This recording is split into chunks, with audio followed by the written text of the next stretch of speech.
Let's take another look at the Korean Eternity site. I need a boss room. A new boss room was revealed during this test. For those of you who haven't seen it yet, I'd like to talk about the process of creating it. Albi Dungeon and boss room with Xanafiedlion. There's the boss up there and the gargoyle statues. This new boss room is conceptually closely related to the Albi Dungeon and Xanafiedlion. So at the design stage, we tried to mix these two things.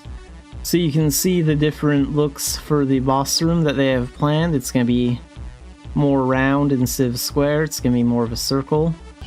The overall concept was created by borrowing the gorgeous pillar design of Albi Dungeon, the design of the waterway flowing through the corridor wall, and the unique steel frame design of the boss room where Xanafiedlion appears, and creating a blueprint for what direction would be right. Of course, there were other things to consider besides these concepts. This boss room is divided into two phases, and in phase 2 the surrounding area had to collapse and disappear, so the design of the surrounding area had to be arranged with things that could move fluidly, and yet we had to fill in this large space. So it looks like this is probably going to be stage 1 with the gargoyle statues, because there's like a new mechanic for stopping the Xanafiedlion ritual involving the gargoyle statues that's talked about in the other post. So boss room, and entrance zone to go to the boss room. So this is really cool. You can kind of see like this is maybe an average room in Albi Dungeon. So the rooms won't always be square anymore, they can be more circular. And then there's a long hallway, and then like an entrance to a door, and then that leads into the boss room. So this is really cool looking. Although not actually deployed, the background was created to be divided into a maintenance area, a hallway, and re-entry zone. But doesn't the door to the re-entry zone resemble something? So yeah, it does look like the door that you find in Bangor Dungeon when you go to, in Berry Dungeon when you go to Turnanag.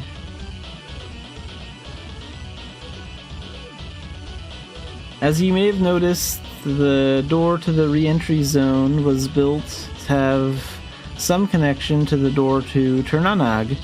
Through this space you can meet the boss Xanafiedlion.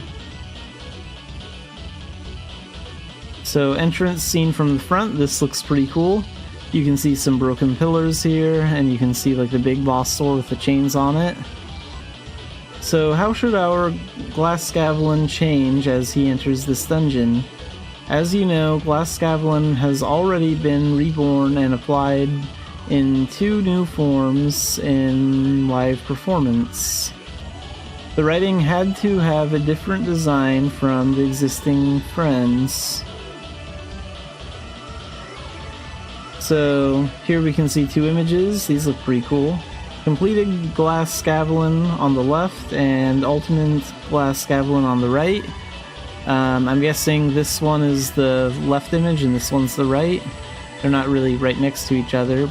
In this boss room, Xanafiedlion will change in phase 2. Oh, that one looks really cool. You can see how his mask is completely gone. You can see both his eyes. The original drawings for phase 2 of the script that were created in this way are as follows. So it looks like this is what they're going to go with for phase 2. Phase 2 original artwork. This dungeon was only revealed during this test, but you will be able to freely visit it after it opens. Here Militians will encounter the newly renovated Xanafiedlion and experience a new combat experience. So yeah, this looks pretty awesome. they're making a lot of changes to the way the final boss of Gen 1 works. So maybe he'll finally be a challenge again. Let's look at another Careen in Eternity post about interactions with NPCs.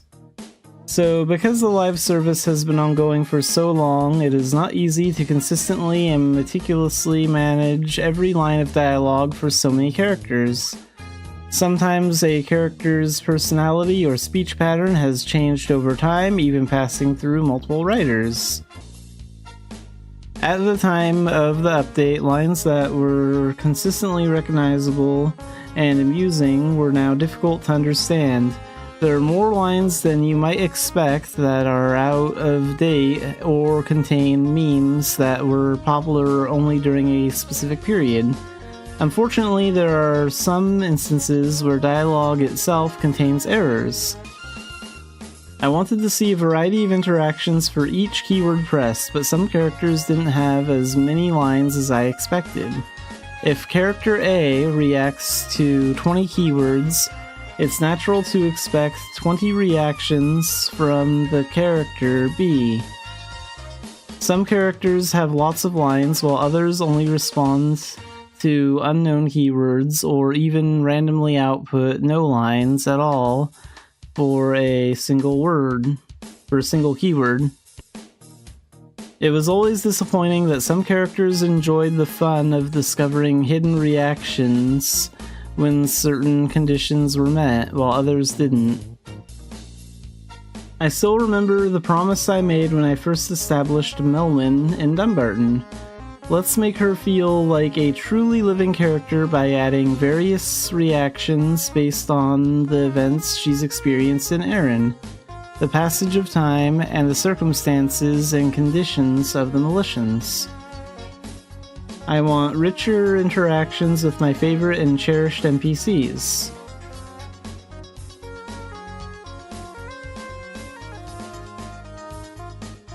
But do you know how many permanent NPCs are in Erin? People who welcome us all year round. Yeah, there are a lot of them. You can see that just by looking at the continent of Ulad, there are over 100 permanent NPCs welcoming the Militians. So how many travel journal keywords can we use to talk about one person? Recently, I've been trying to respond to around 30 keywords. Furthermore, I've been able to trigger multiple responses to a single keyword. And you only need to write lines for 100 people and 30 keywords and number of variations. It's not as easy as you think. I remember talking about how difficult it was to write over 100 gift lines during an NDC presentation. While it might be fine if you were writing lines for just 1 or 2 characters, writing lines for 100 characters to respond to the loot keyword eventually leads to limitations. Yeah, I mean, they're basically saying, like, there's so many responses to just one keyword in our journals, and there are lots of keywords, and since we have so many characters, it is a lot more difficult than it looks. Maintaining this daunting task during a live broadcast is even more challenging. Working on everything at once would be physically time-consuming. Dialogue requires meticulous thought and careful consideration, requiring meticulous repeated review. However, it's not possible to assign specific roles to certain individuals while others remain unrelated, because every NPC is someone's most precious and beloved. So yeah, I like how they're making every character, they're trying to make every NPC feel unique or different, so they're not just like copies of each other. Sometimes a line of dialogue is so long that it makes you suffocate, and now there's a chance to end the agony of wanting to just press enter. Above all, I was able to solidify this decision through discussions with fellow developers within the development team. Honestly, I just wanted to have more conversations with all the NPCs. I love the process of enjoying conversations with characters, getting to know the world of Aaron better, and naturally blending in. Yeah, I think doing that will make the game feel more alive if each NPC is, like, unique and has their own thoughts on things. It's very fun to go talking to, like, NPCs about different topics and, like, hearing what their opinion is on things. Like, I like to ask NPCs what their opinions are on Dark Knights, if any of them even know anything at all. And it's interesting to get, like, all the different answers for that.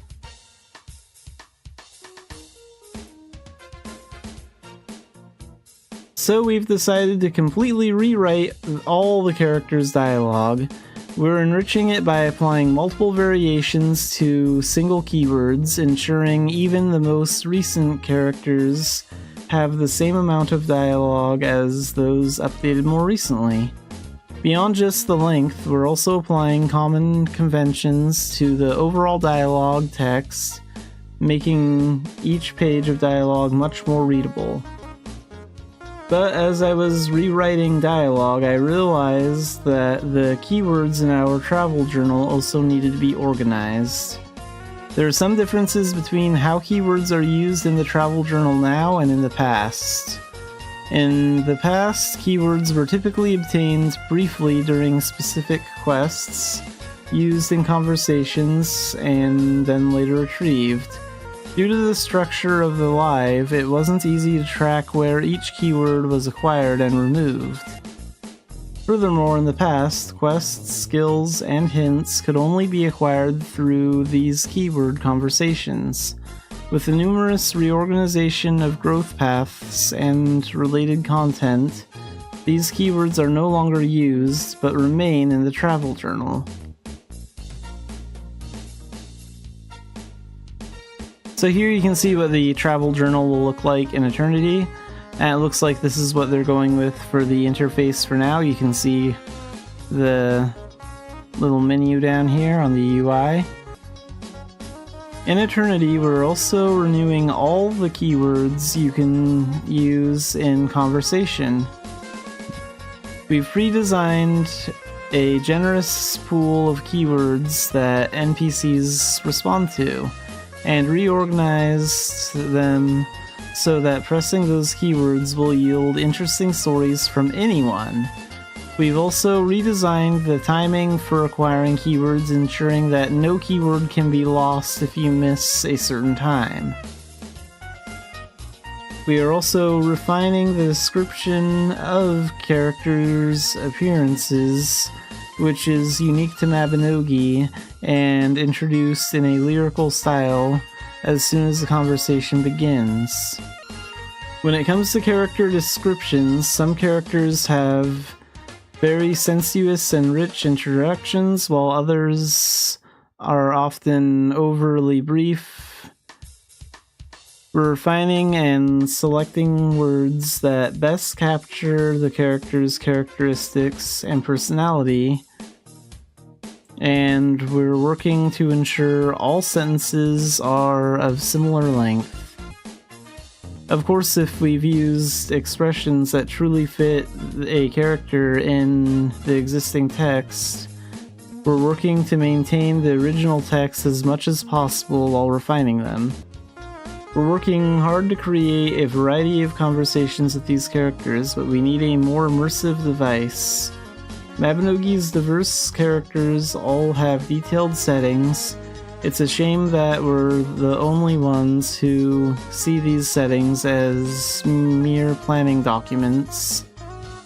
While organizing simple comments for each character in the 20th anniversary art book, I felt that it would be best to check in these things in-game. So yeah, this looks pretty cool. I like the idea of keeping all the characters in Mabinogi unique and Aaron unique. It's nice to have lengthy conversations about certain topics with certain NPCs in the game. And I definitely don't want to feel like any NPC is useless. The NPCs that are the most interesting are the ones that have, like, personality. So we have a new Eternity post about gathering. So this is in the Korean Eternity section. This is about gathering things. As you Mabinogi players are well aware, you can currently obtain some ingredients using the Food Mastery skill, and some items can be purchased from NPC shops. As a result, I thought a great deal about whether it would be a good choice to provide an environment where you can directly collect this as a collectible. However, to bring out the concept of each talent and material item, and rather than the experience of life skill players gathering material items through combat, I thought that gameplay involving acquiring living materials through production activities is closer to a true fantasy life. Therefore, in Eternity, to allow you to obtain the majority of crafting materials directly in the field, at the same time we have placed collectibles throughout the area so that you, the Militians, might feel that Aaron is a living world. First, let me give you a sneak peek at the gathering items related to cooking ingredients that you can obtain in Dumbarton. So here we can see what potatoes are going to look like, where you can gather them. That looks a lot better. And beans. And carrots. And we have cabbages and garlic. So you can see how these all look very different and easy to spot, which is nice. Other villages are also arranging collectibles to match the characteristics and concepts of each region. In addition, Vibrant Feather, a core material for the Mabigraph, or the glyph writing talent, that's what we call it in the NA, sold at the NPC shops, has also been developed to be a collectible using the gathering skill. Okay, that's cool. So, convenience resource gauge. How much more of the materials am I currently gathering can I collect? I wondered if there was a way to find this information without using the skills. Because it'd be sad if I tried to gather it just once and couldn't anymore.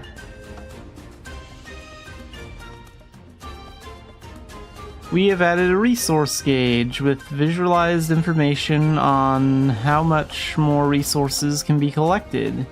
In addition, our UI designer has cutely implemented an icon in front of the resource gauge to help you identify what kind of gathering material it is.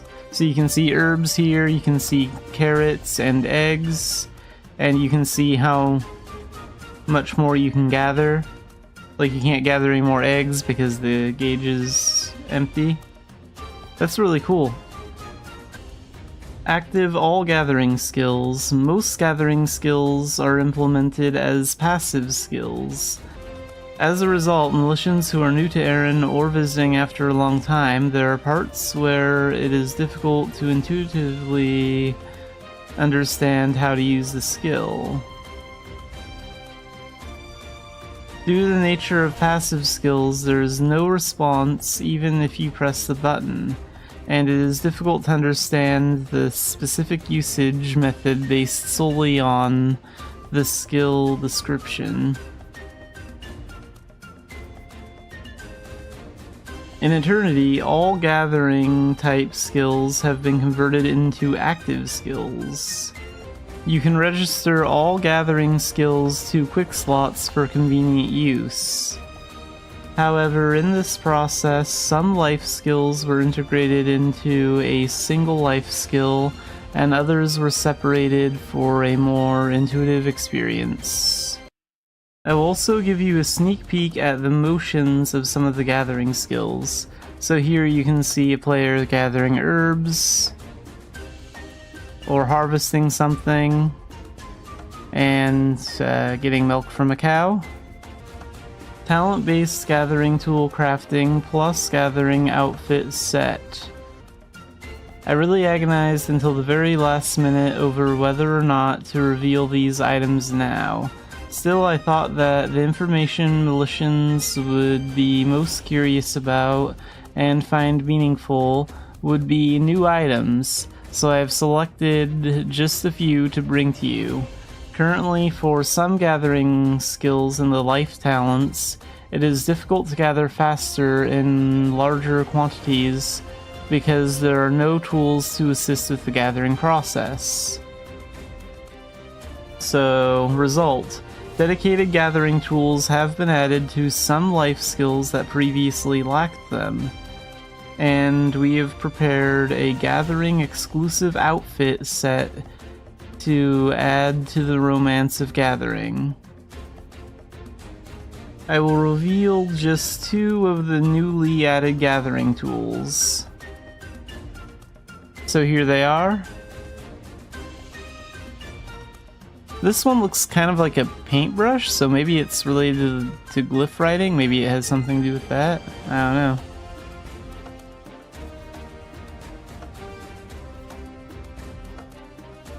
And I'd also like to give you a sneak peek at the gathering outfit set that helps you with all gathering activities. The gathering outfit set is scheduled to be available for crafting only with the life talent crafting skill. So here are the new outfits. Those look pretty cool.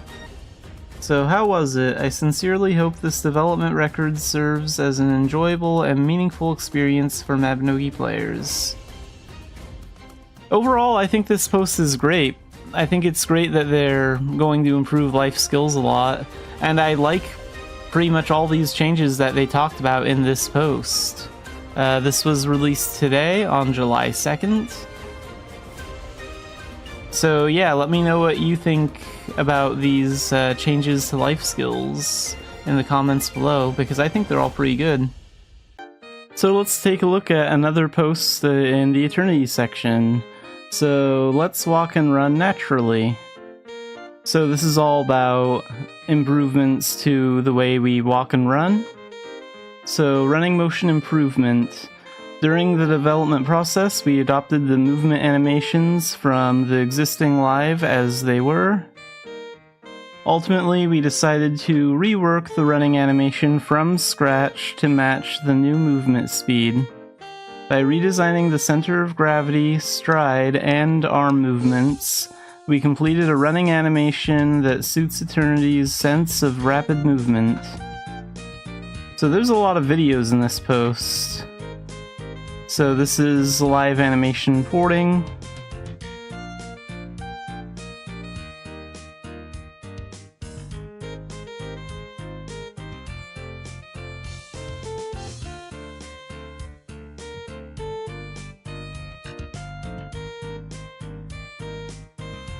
And here we have upper body pose modification.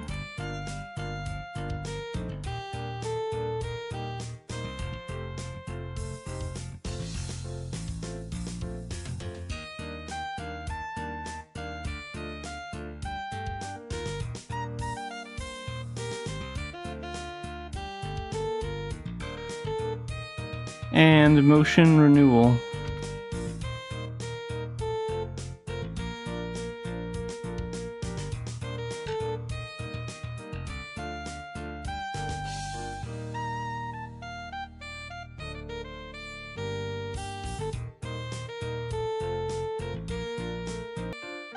Review of walking speed and motion.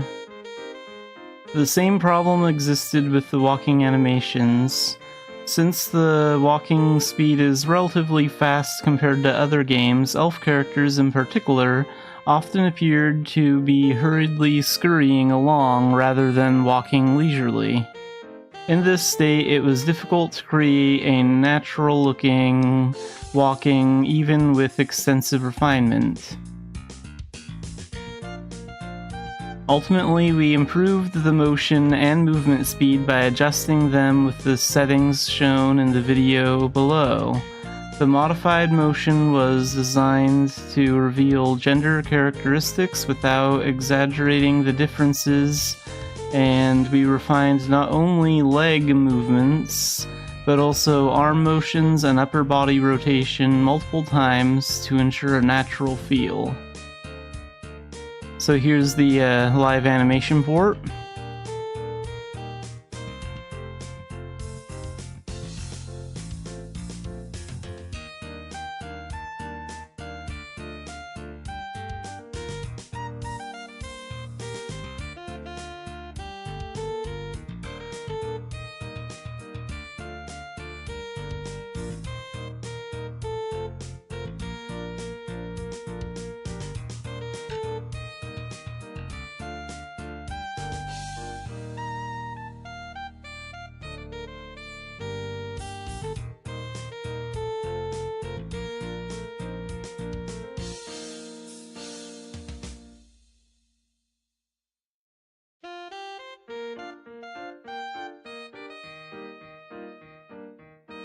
And then we have the speed adjustment and motion modification.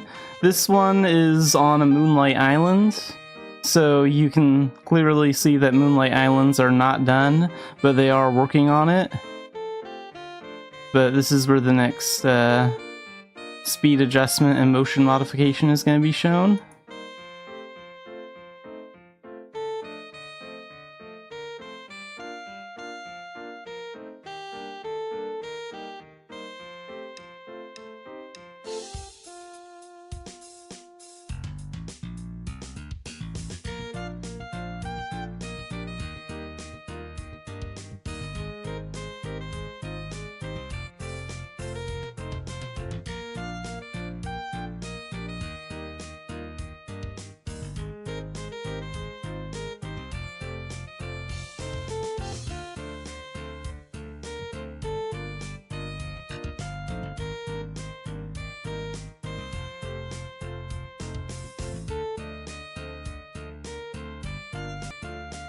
Improvement of awkwardness due to changes in running speed. We adjusted the motion multiplier so that it increases more gradually as movement speed increases. Additionally, we set up an upper limit to prevent the speed from increasing further beyond a certain point. As a result, the movement speed looks much more natural even at high speeds. So movement speed times 2 and motion speed times 2.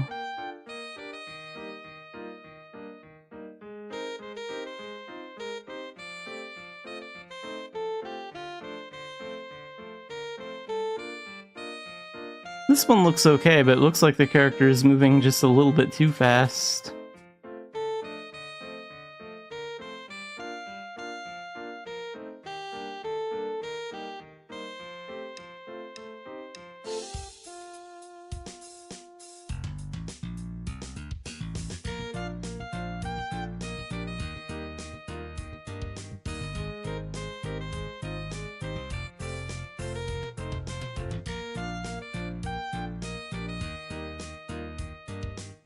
So this looks a little bit more natural. They're not moving quite as fast, but the running motion looks a little bit more natural there.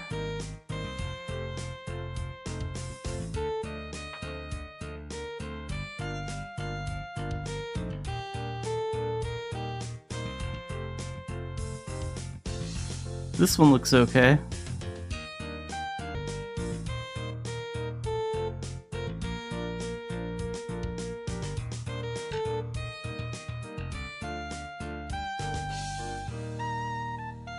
Yeah, so this looks a lot better than the first video. Because in the first video, when they're moving at twice the speed, it does look unnatural.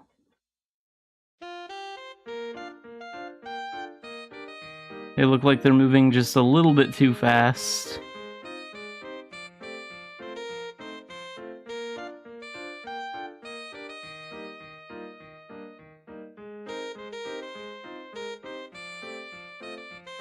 But down here it looks a lot better.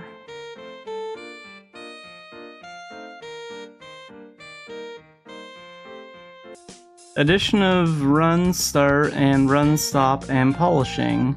When starting or stopping running, the movement gave the impression of being choppy. This was caused by the transition between the idle and running motions without any separate animation, resulting in awkward intermediate poses being exposed. To improve this, we created and added new transition-specific motions, run start and run stop. Once the running speed and poses were finalized, we conducted a further round of polishing to match those settings. We refined the animations to ensure a natural flow between action transitions on screen while maintaining movement speed and control. So run start, run stop, presence availability.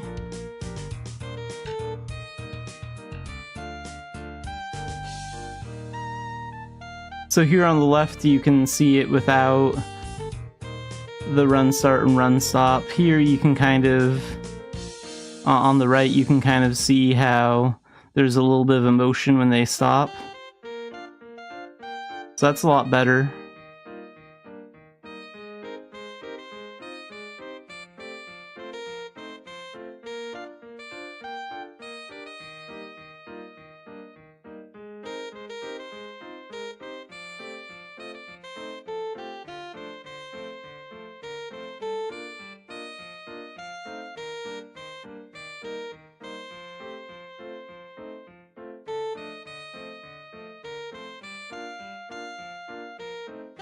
Yeah, the stop animation looks really good.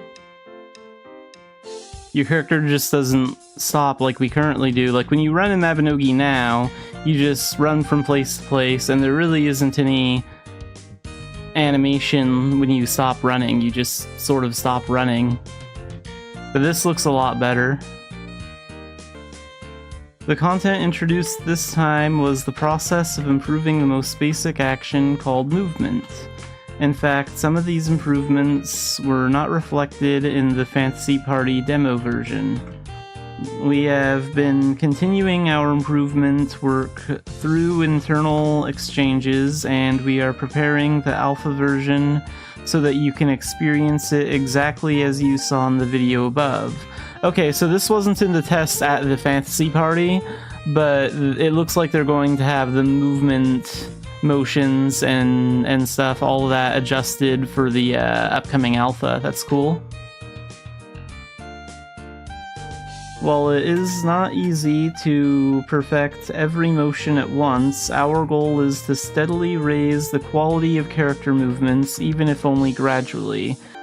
Therefore, starting with the parts we are currently working on, we intend to systematically refine any noticeable awkwardness one by one.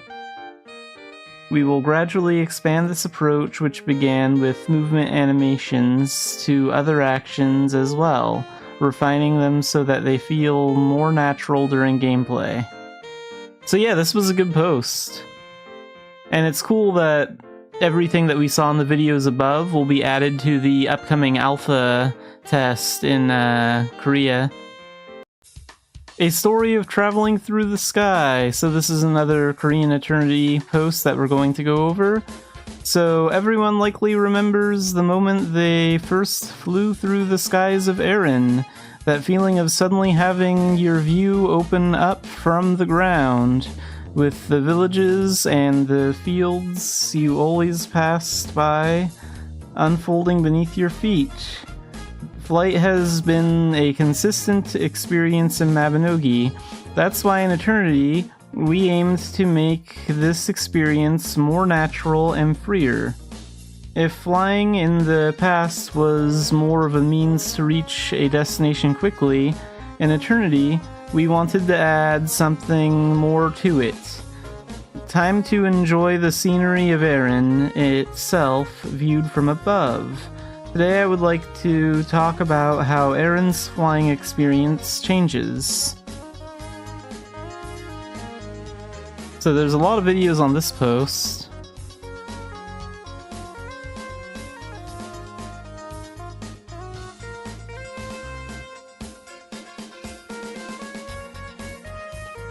Yeah, the scenery and the view from above is beautiful. Because in the current version of the game, all that scenery in the background, you can tell looks a lot worse than everything in town. Like the trees and stuff, they look more fake.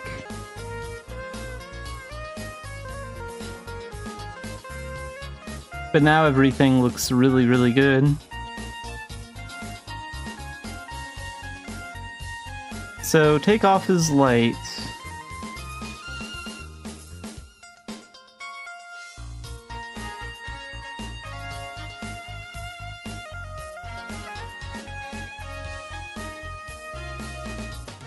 If you recall traditional flying, you could only ascend into the sky after pressing the flight key and waiting for the takeoff animation to finish. When landing, you also had to press the same key again and pause briefly until the animation ended. Well, actually, if you fly on a pet, you can also just cancel the pet summon while in the air, and you'll just instantly be on the ground again, so that's kind of the faster way to land. In Eternity, we have boldly eliminated this process. While mounted on a flyable pet, you ascend directly into the sky without any waiting time. We wanted to give you a feeling of natural rising into the sky while mounted, much like jumping after running. Yeah, I've played other MMOs where they have that kind of flying system, so I kind of get what they're talking about here. We have also refined the takeoff and landing animations to ensure a seamless transition. Thanks to this, the movement flows smoothly without any pauses in between. It may seem trivial, but these few seconds of difference in traversing the sky make the feeling of traveling through the heavens feel much lighter. There is no landing button anymore. So you can see they're in the air here, and they're just going to land naturally when they get closer to the ground. There are a couple other MMOs out there that have flying that's very similar to that, where you just get closer to the ground and you land naturally, and you take off simply by, like, just double jumping, like jump, and then while you're in midair, jump again, and then you just ascend naturally into the air. So I kind of get the system that they're using for flying. It looks like they're doing something incredibly similar here, but this is interesting. Surprisingly, the aspect we paid particular attention to this time was landing. Resolving the various inconveniences that occur during the landing process was our top priority from the beginning of the development. Now, without any special procedures, if you are flying and find a place you want to land, you simply look in that direction and descend. If you direct your gaze toward the ground and descend, you will land softly. If you try it yourself, you will notice that the landing feels quite natural without needing to learn anything specific.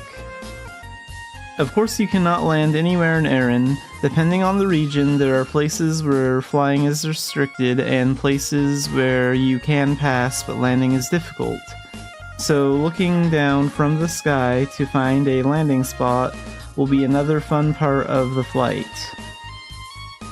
Yeah, and I imagine that it'll be a lot more fun to like fly around in Idia because there isn't as many restrictions like that in Idia. Like you can fly almost anywhere in that area, and you can also land almost anywhere in that area. It's a lot more open for flying than Ulat is. Automatic flight to the destination.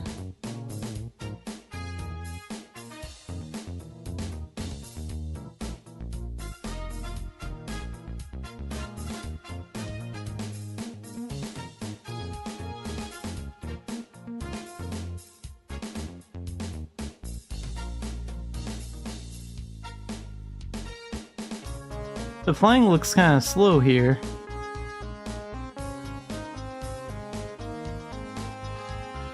If flying has become easier, the movement should be easier as well. Many of you are likely familiar.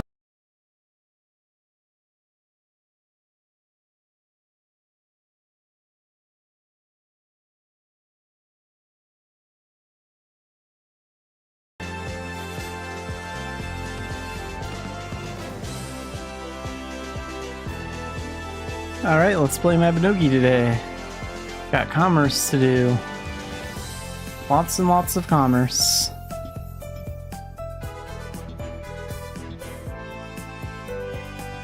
So I need about 40,000 to reach Silver 1. 40,000 points. And we'll probably get about 20,000 of those points today. If I really, really wanted to, I could probably push for Silver 1 today, but I'm not sure if I'm that motivated. I used to be able to do like full 6-hour commerce streams on Xanafiedlion all the time, but I don't know. Just hard to find the motivation, too much to do.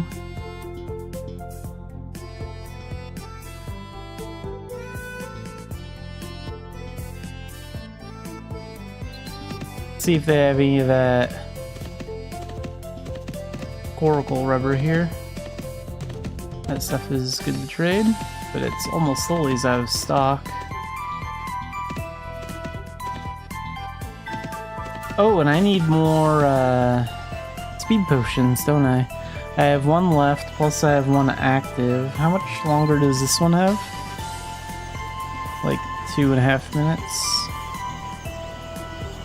I guess I'm good for at least one commerce round.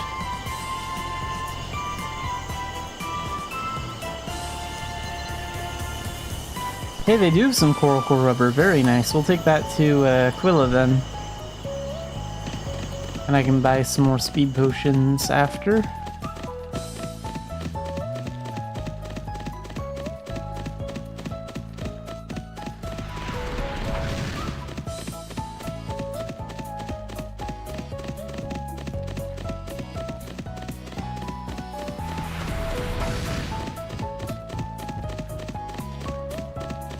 Do I have reduction candy active? I don't think I do.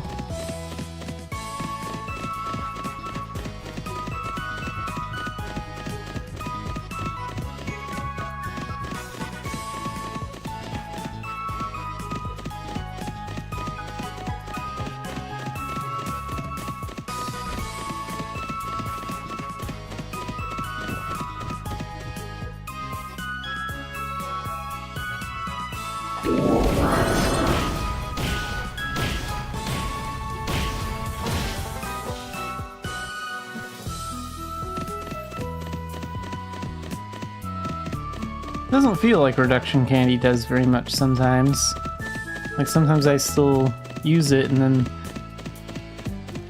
bandits appear all over the place anyway.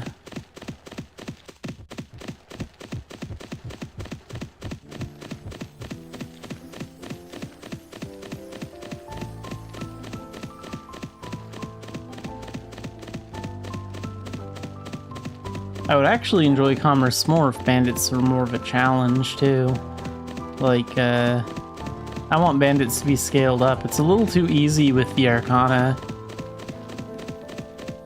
Like, bandit badges are not worth very much, and when I stop to deal with bandits, they're overly easy, so even master bandits are kind of a waste of time, because it's like, I'm trying to get from point A to point B as fast as possible before the rates change and stuff, so it's like dealing with bandits is seen as inconvenient because like stopping to defeat them isn't worth the reward.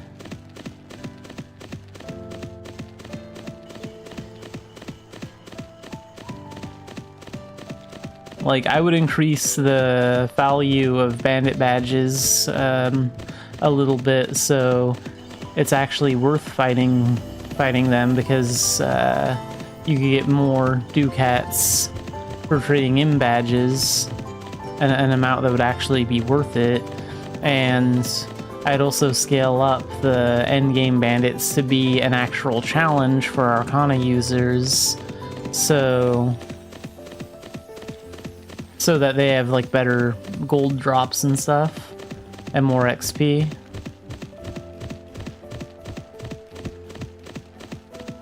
Maybe they should take a page from the airship commerce, because like when you successfully defeat enemies in airship commerce, you get a small buff for like your ship. It like moves faster or whatever.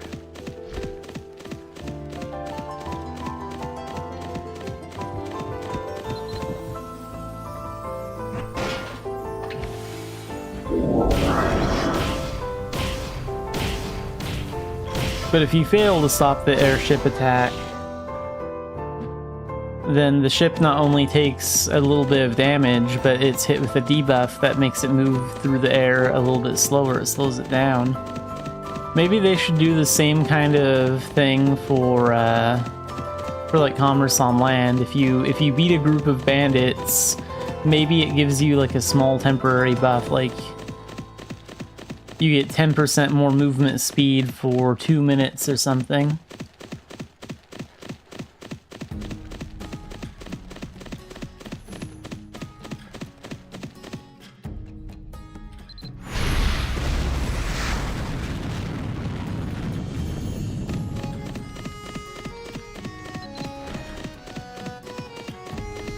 Because right now the problem is, like, I don't want to fight bandits because it's just a waste of my time. They don't have anything to offer me. They're just an obstacle that consumes time.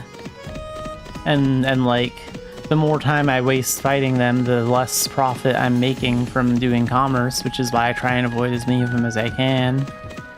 And why I also have, like, Dark Diviner, because even though spamming Thunder with the non-Arcana mage skill is more than enough to take care of them, the simple fact is that Thunder Light, is just good enough. I just press one button and within a few seconds all the bandits are dead.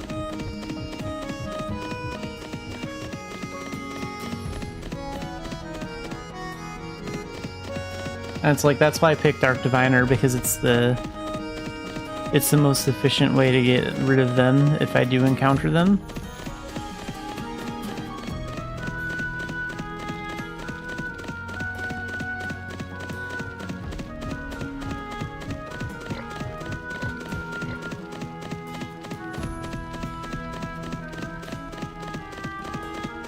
Well, like, realistically, bandits should be a challenge. They shouldn't be overly easy, and I wouldn't want bandits to just be scaled up. I don't think that's the only thing that needs to be done. I think making bandits more of a challenge at like I want to say higher than a veteran level, because even veteran monsters fall pretty easily to Arcana these days. But like, so not only should they be scaled up to a point where they're a challenge for even Arcana users, but at the same time, they should also have better drops. Like, bandit badges should be worth more, and maybe you should get like a small buff every time you defeat like a group of bandits. And like, there are 2 bandit bosses when you're doing commerce. There's the ogre and the human. Maybe give like some sort of special buff for beating like each one of them. There's all sorts of things that they could do with it.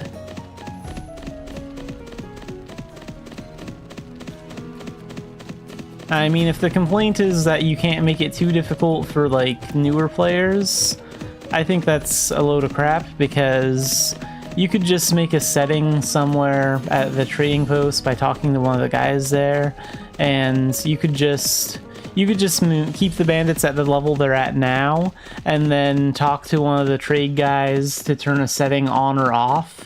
And if you turn the setting on, it would like elevate the bandits level and make them way more challenging. So that way new players could still fight easier bandits.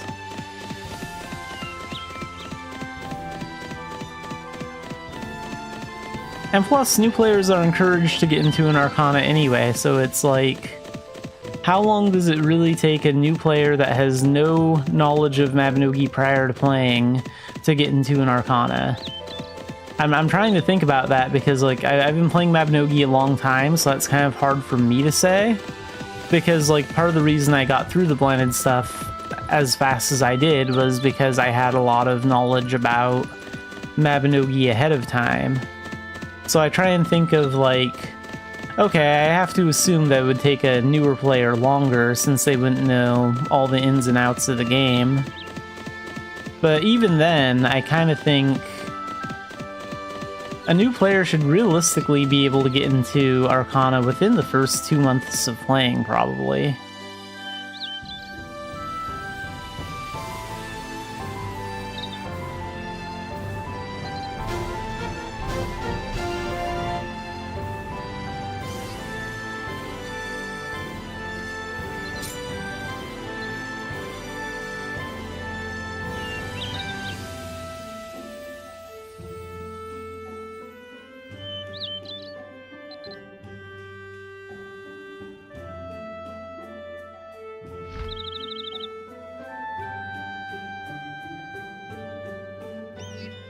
Let's do this. Let's go to Dumbarton now, get the speed potions, and I want to bounce back to core and then get...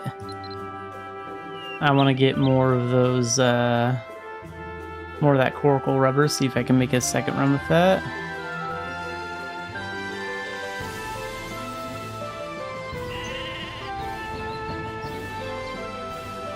How much gold do I have on me? 360k, alright.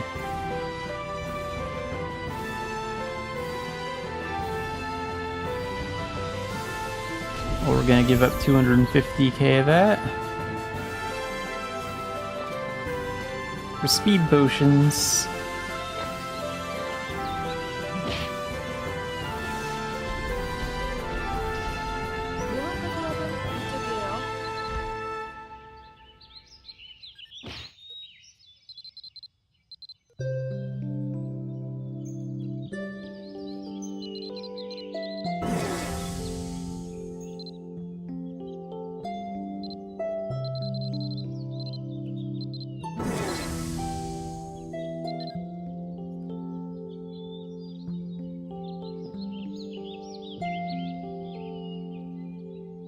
Oh wait, I need to magnet those together.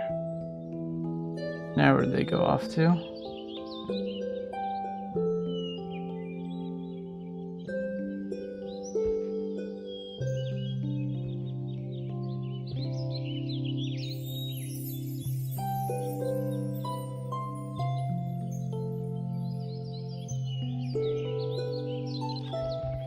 Oh, they're there.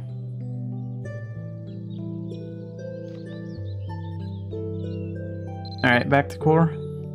모험가 조합은 이쪽이에요.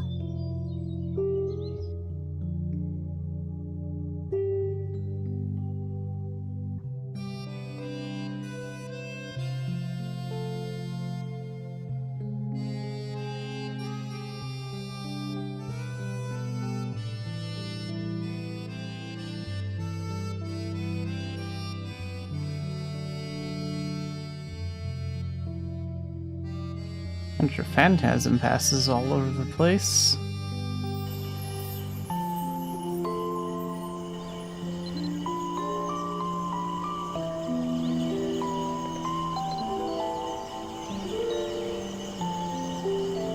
Okay, we'll take this Sequilla as well, and then those Latera raspberries.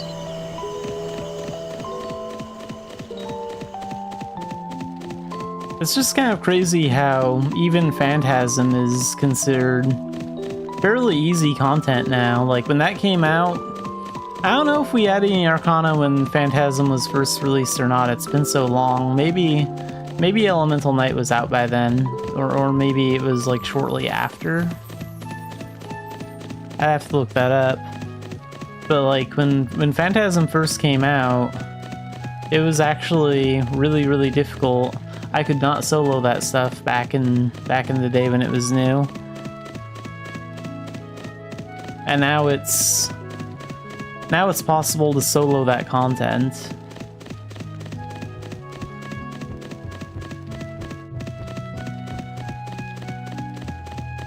So that's the problem, is that the Arcana I think the Arcana are overall good for the game. Like, they're well thought out, they have really useful skills, and more Arcana really should be like Blazing Brawler or Arsenal Gunner, where the combos involve using a lot of the fighter skill. Like, Blazing Brawler involves using a lot of the fighter skills from the fighter talent and a lot of the Arcana skills in combination with it. And the same thing goes for Arsenal Gunner. You're using a lot of your dual gun skills combined with your Arcana skills. So the old skills still feel relevant because you're using them a lot in combination with the new ones. And that's exactly what Arcana should be. Because you don't want to make like something new and then have it completely forget the old and original content that it like stems from.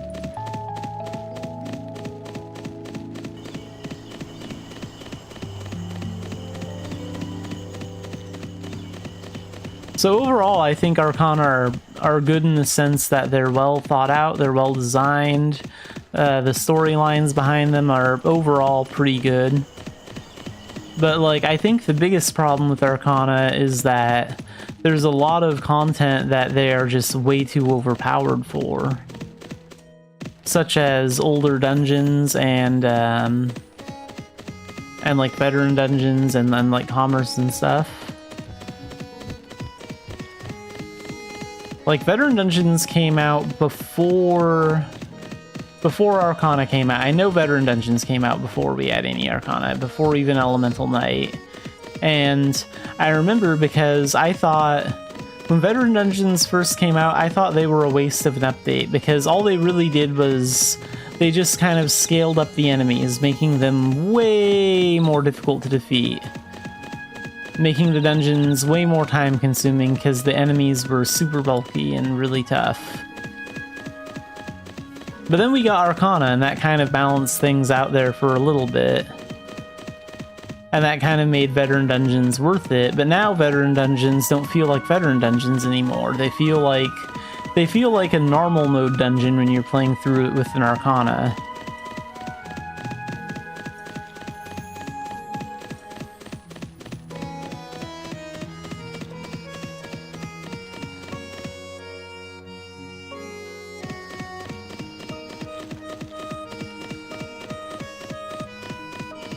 I don't know, I've already made a video about how I think dungeons should be improved, and I've also made a dungeon about how I think the shadow missions could be improved as well. Maybe I should also make one about like how commerce should be scaled up, because it's also a problem with like commerce.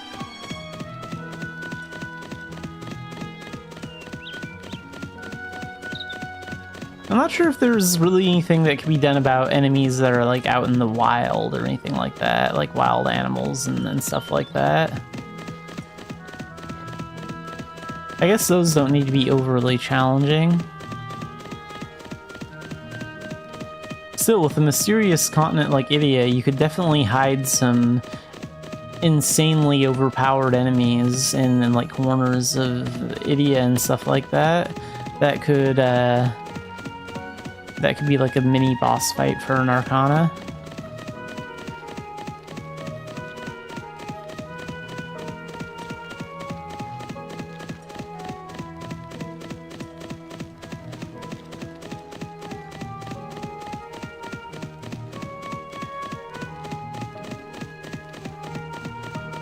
I don't know, maybe I'll think about putting together a commerce video.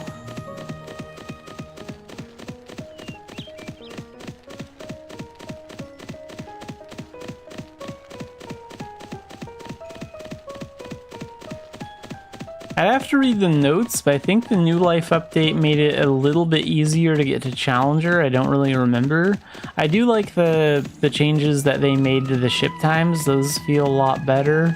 So, like, in a sense, Commerce did get an update with the New Life stuff, but the kind of update that I think Commerce needs doesn't necessarily involve the actual like trading of goods and like going on ships, but more of but more of the fights with the actual bandits and stuff. Including outlaws. Like, I was hunting outlaws the other day, and I think I ran into No Face Nelson, like, at least once. And I just pushed one button. I pushed F5, which is my Thunderblight skill, and he died. Very quickly. And like before Arcana, No Face Nelson was a challenge because he has Final Hit as a skill, and that was actually a pretty OP skill. Like in the older days of Mabinogi. So No Face Nelson was actually a pretty decent challenge. So even outlaws like need to be stronger. Actually, come to think of it, there's no reason why. What if we had like outlaws that could use Arcana? Well, then I guess that wouldn't make too much sense because like how would they learn? It's not like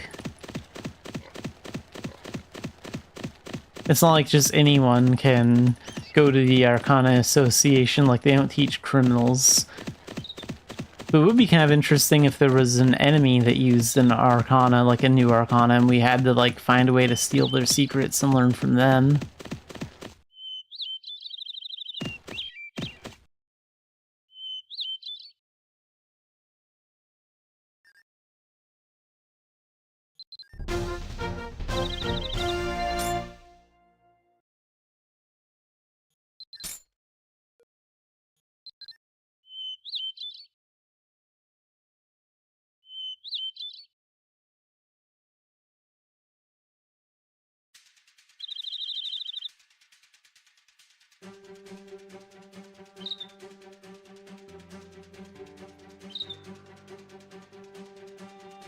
Yeah, move this window more over here.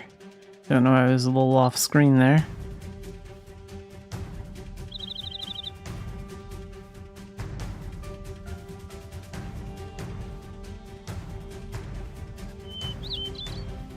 Okay, let's go check out Cobb next. See if they have any of those scales.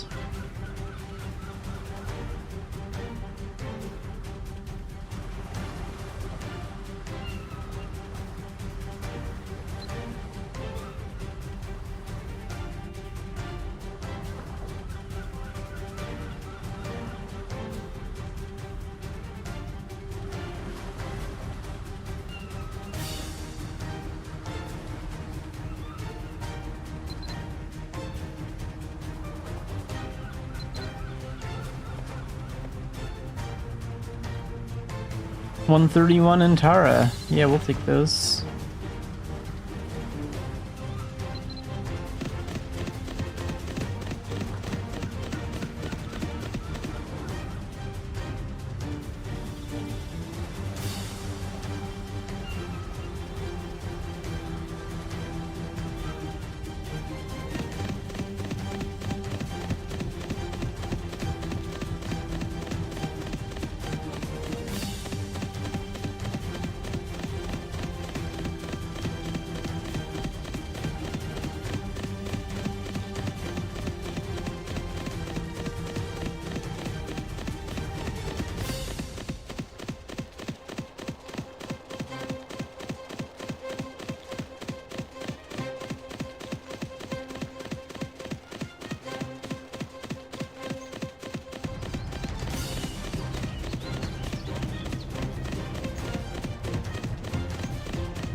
I also have those commerce speed potions too.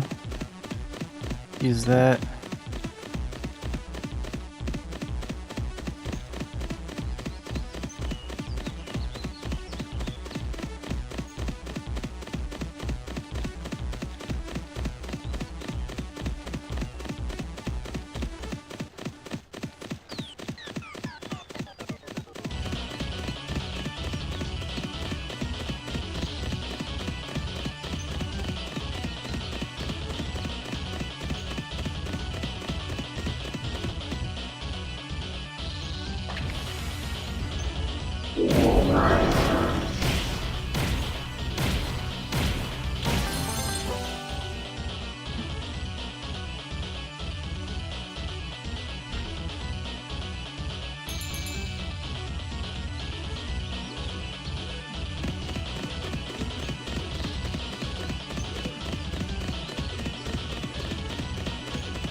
Wait, how many wine racks do they have?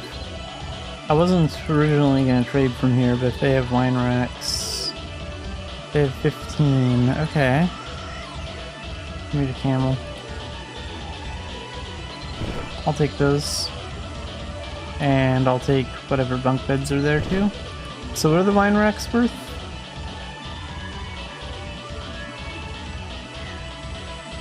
Looks like they're worth the most in Cobb. And same goes for the bunk beds. Well, actually, the bunk beds are worth a little bit more in Bangor, but not enough for me to care. Yeah, we'll go to Cobb then.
Okay, after we sell this stuff at Cobb, we're actually going to check something too. Take a like 5-minute break from commerce to take a look at something.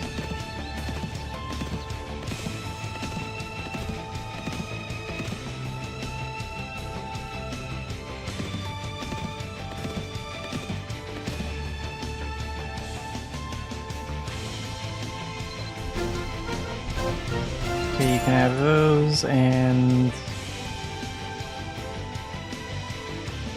Ah, crap. Did the price... Oh wait, that's for Belvast. Okay, good. So these are still worth a lot here. I thought the price on these dropped in Cobb, but they didn't.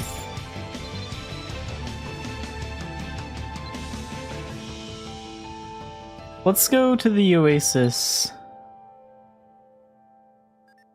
Because I think some of the new materials that randomly, well, spawn at certain times from the New Life update. I think those can be used as materials for bartering, but I might be wrong on that.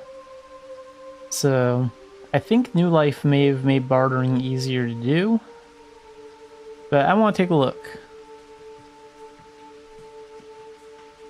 In fact, I believe they even showed off the bartering post at the Oasis on their New Life update thing in one of the pictures, so...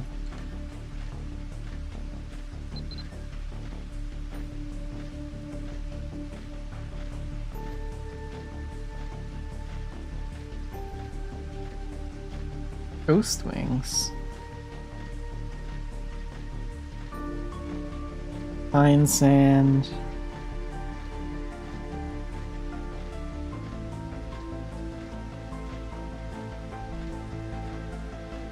Where do I find fine sand?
Let's see, I thought it said something about bartering.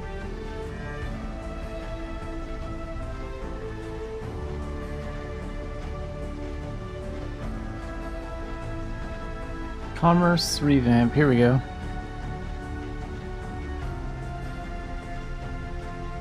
You can barter, trade using items produced on your farm. Oh, so you can actually get some of those materials from your actual farm. So you have to do the farming stuff. I don't know if that's worth it for me.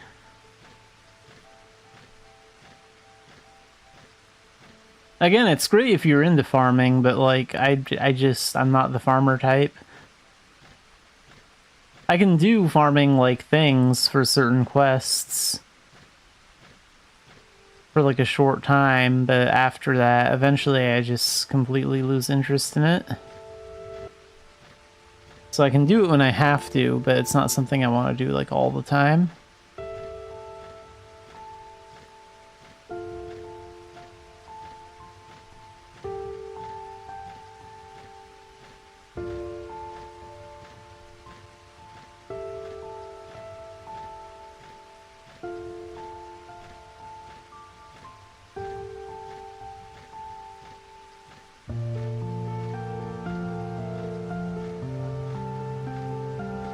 The ship times are nice, but memorizing like all the times they depart is something that takes some getting used to.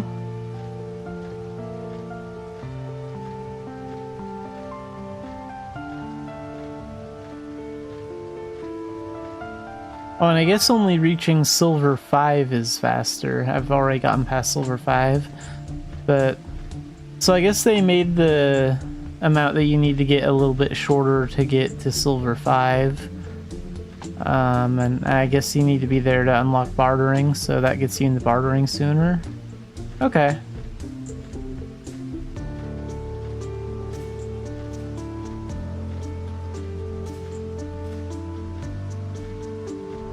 Wait, what's the food freshness system all about?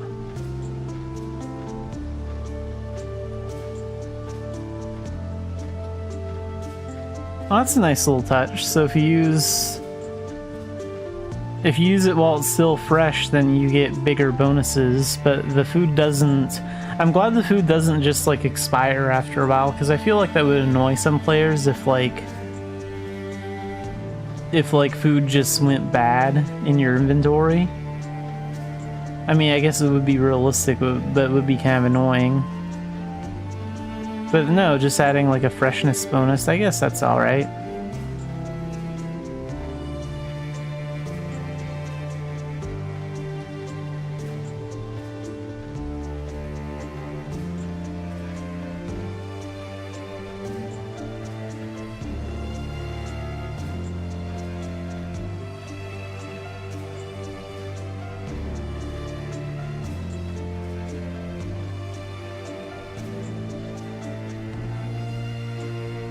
All this effort into improving fishing areas, and they still won't add fishing to Port Conus or Port Sella. Do we even have any new kinds of fish? Hang on, I need to check.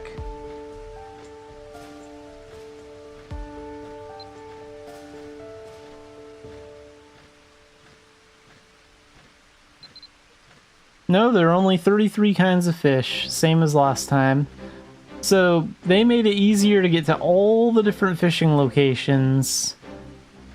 And we don't have any new fish, and we can't fish at Port Conus or Port Sella. Man, that is a waste of an update right there. At least that fishing part, that is bad.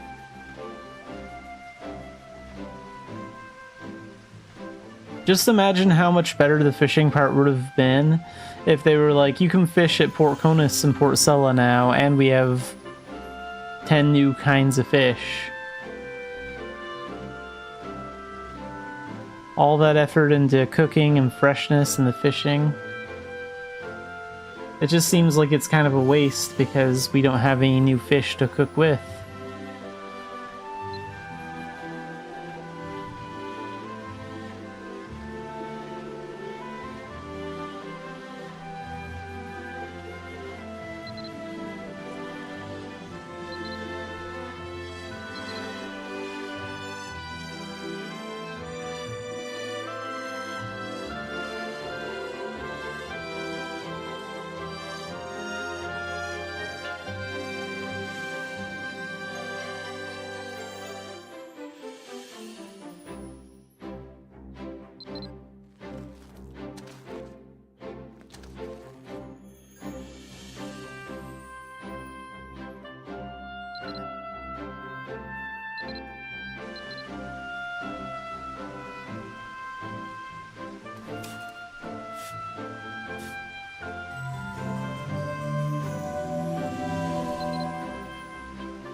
Okay, where'd that go off to? Thing I just got?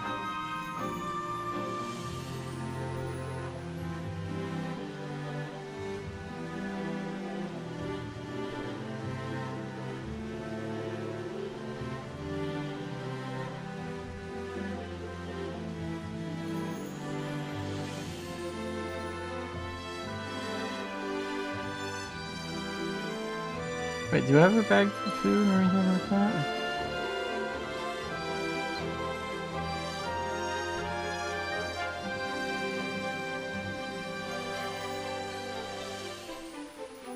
Yeah, maybe it didn't even go into my inventory.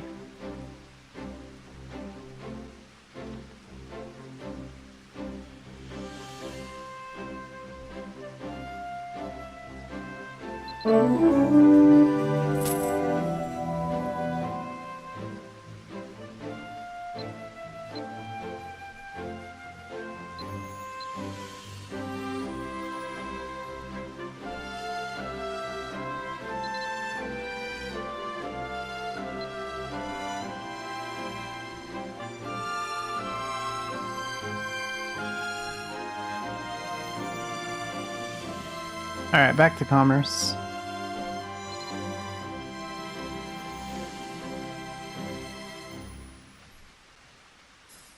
Like, I'm trying to get into that whole new farm thing, but even now I'm just thinking I don't really want to go through a lengthy quest where I talk to a bunch of people to plant one or two things. Like, I just want to get back to doing commerce.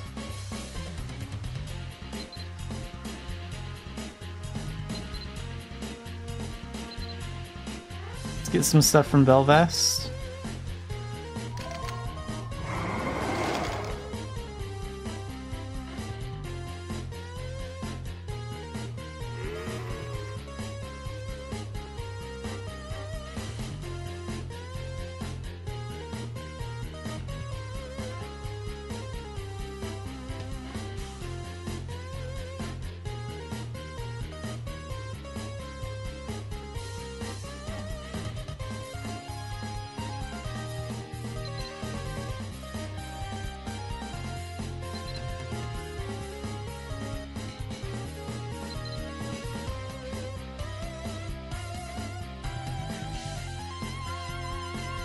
Can sell this in Tailton, it looks like. And we'll get a couple of those iron whips too.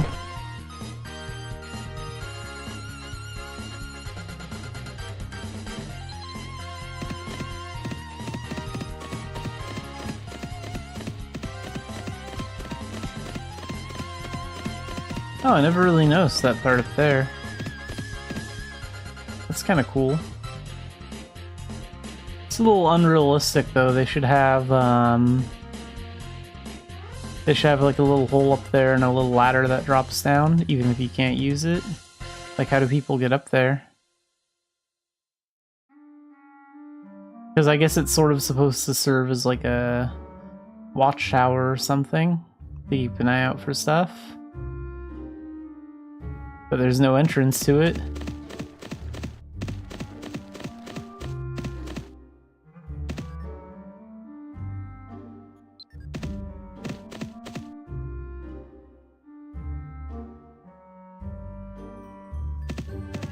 I wonder if there's one on the other end there too. Oh well, no, that's actually a lighthouse over there. Okay. Let's park this right over here.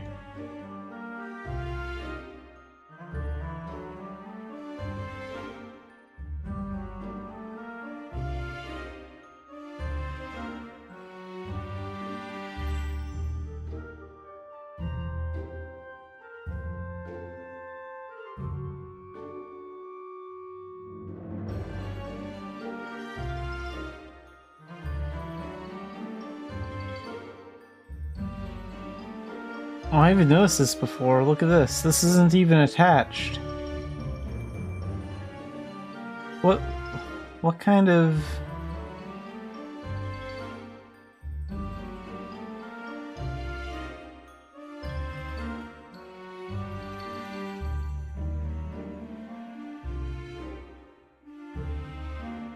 Like, this should be higher.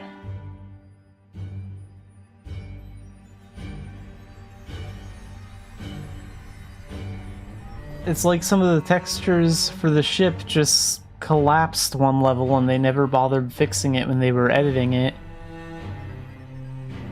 It's not even like a graphical limitation, it's more of Nexon just messed up and never fixed it.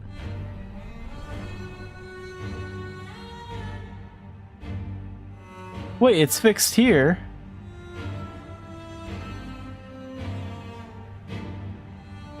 So when the ship is in motion, it actually looks fine. It's just when it's at the port when it looks broken. Because now this is where it's supposed to be. And all this looks fine. It even looks okay on this end. But for some reason the ship, like, collapses. Part of it collapses on the back sides when it's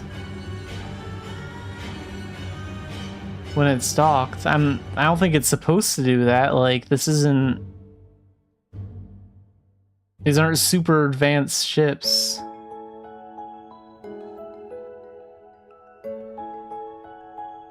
So I don't think it's a feature. In fact, you can even see it right here. Like, this part is a lighter color than, like, this part. And this is the part that collapses when the ship is docked. And it's not supposed to do that. So it's a problem with the textures or something. I don't know what's going on there, why it does that, but that's a problem. That's not good.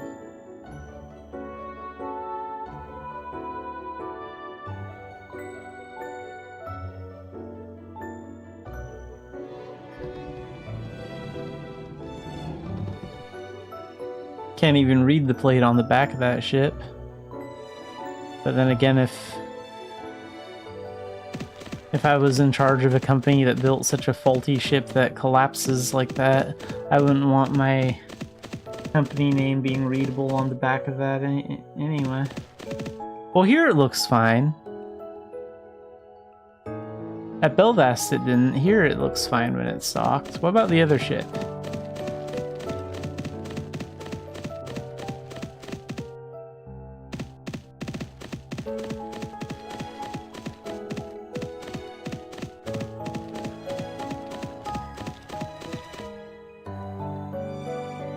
Okay, so this part of the ship over here, it's not collapsed like it was at Belvast, but it's still missing those corners there. There's supposed to be a corner piece here and like over here. I think that's even missing while those ships are in motion. Boats in this game have a lot of problems.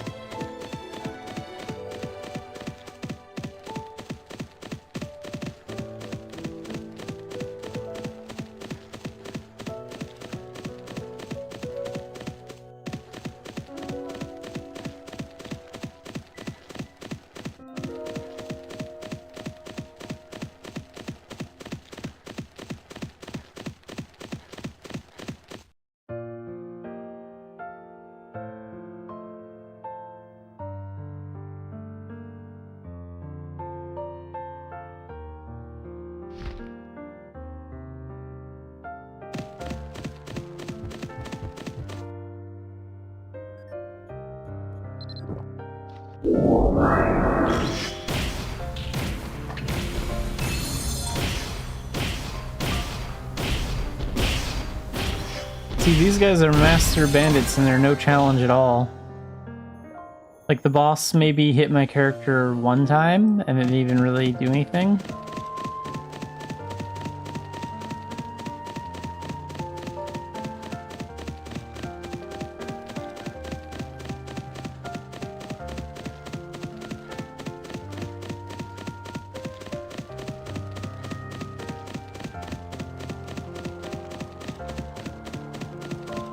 I should see if that rabbit outlaw, it would be like a match for Arcana.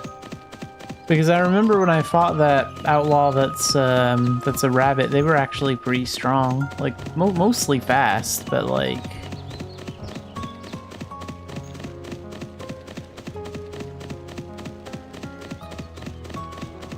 I almost died when I fought that rabbit the first time.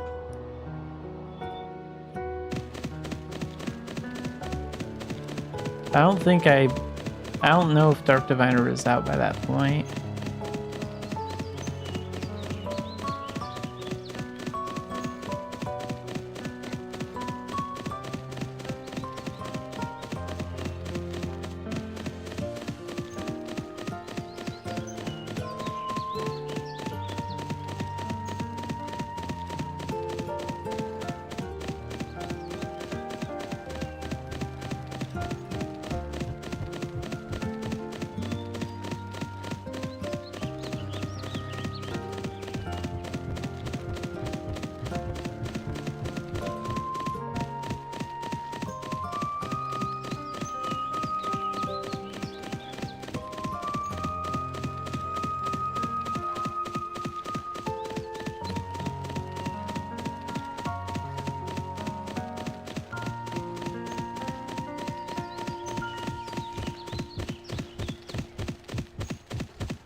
Okay, with that stuff sold, let's trade some alchemy crystals. Take those to Bangor.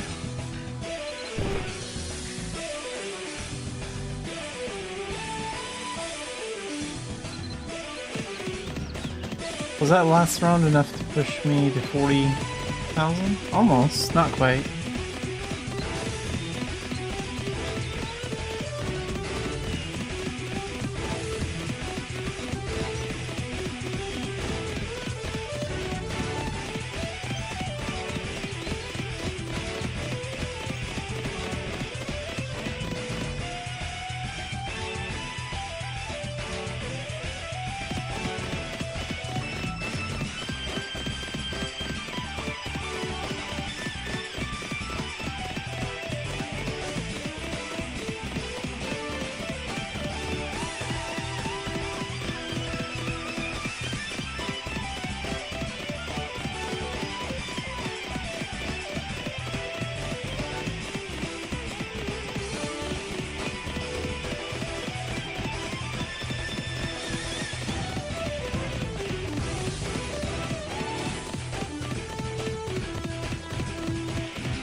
Let's see if there's anything good in Ime next.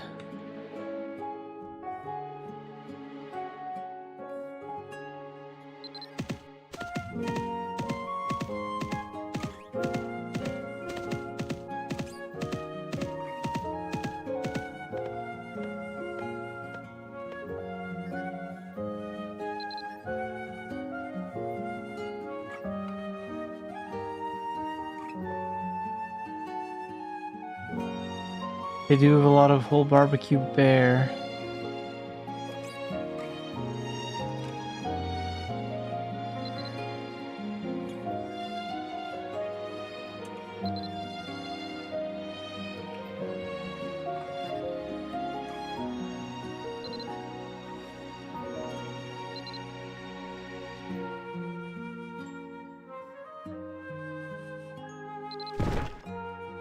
Let's take that to core for 662.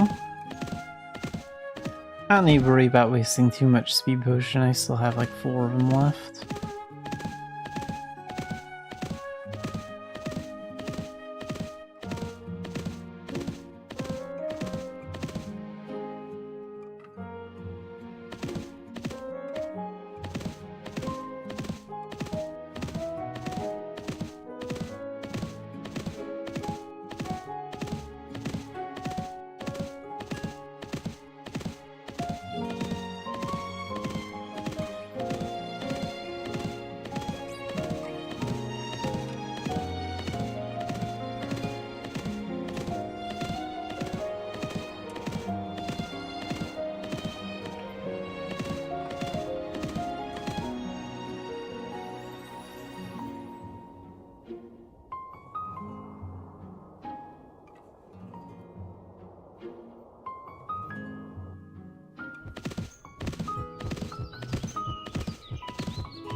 So the ship leaves in an hour.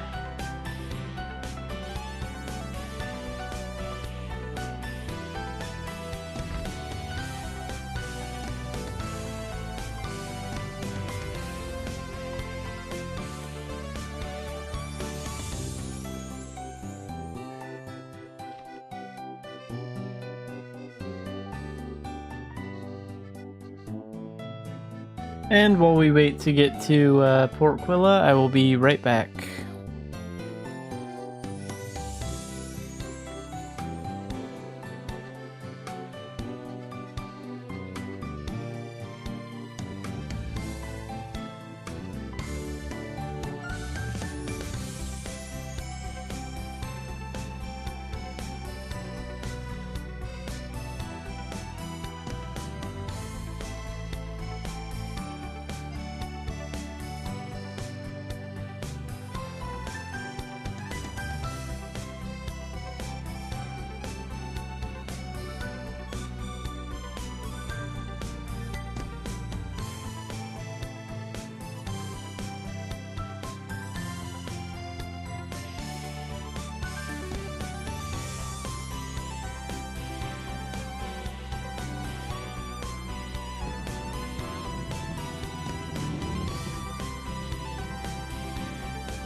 So let's use another reduction candy and am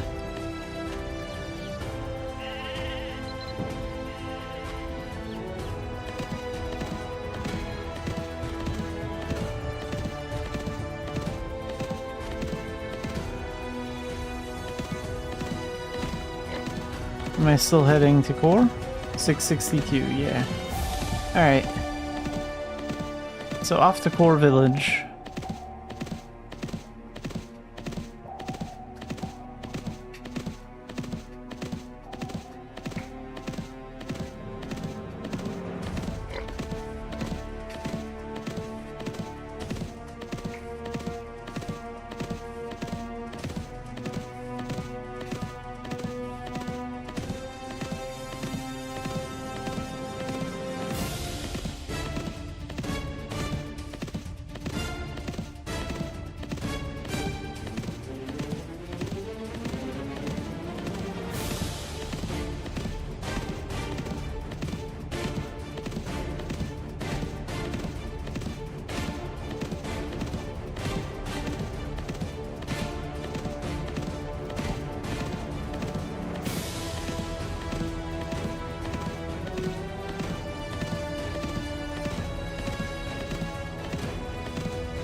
Shiro, welcome into the stream.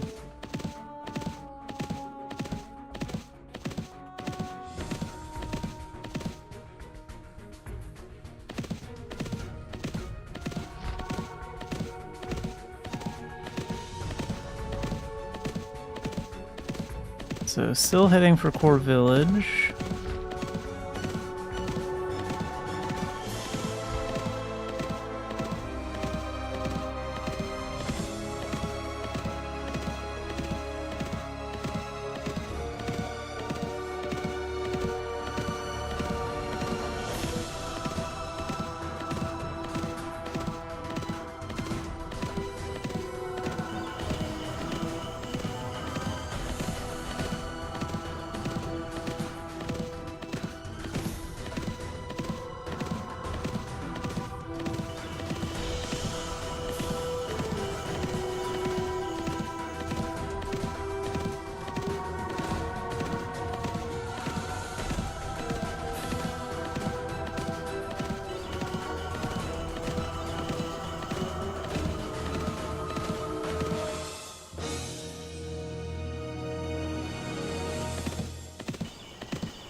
So 662 for the whole barbecue bear.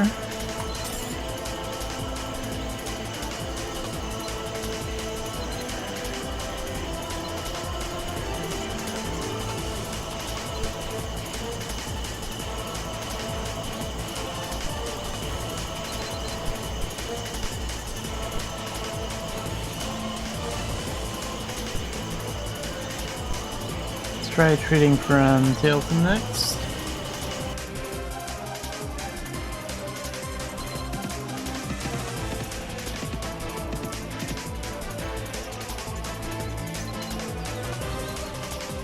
Barrier spike crystals.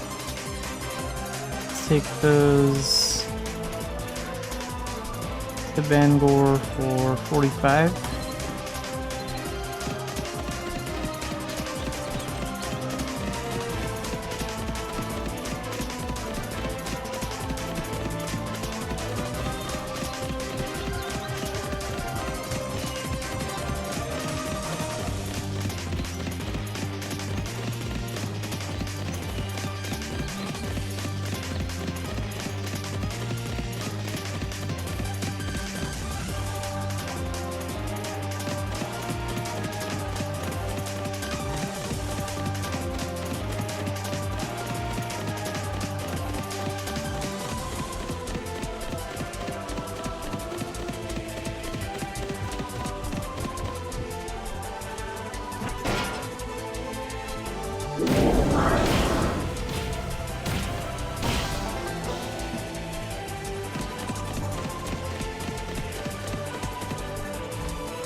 Okay, since I don't have a movement speed potion active right now, I should do commerce from Belvast and use movement speed potions when I get to Ulad.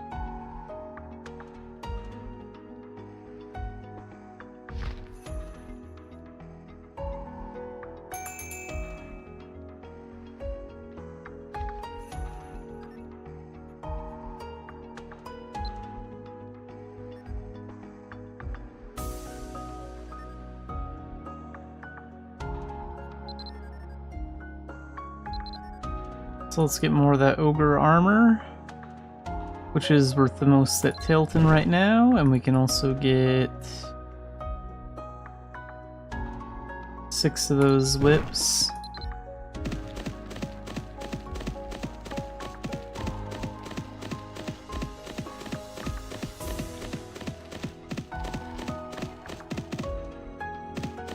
Oh, well, out here the ship looks fine.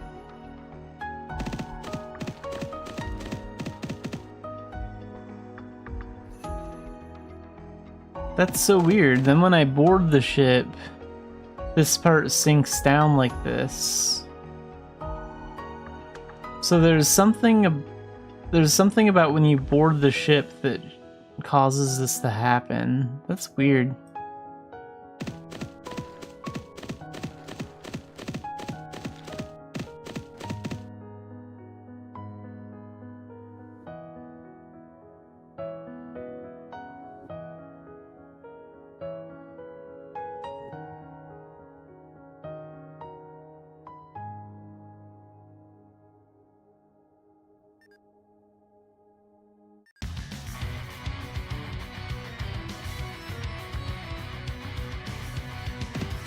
And that looks fine when the ship is actually moving.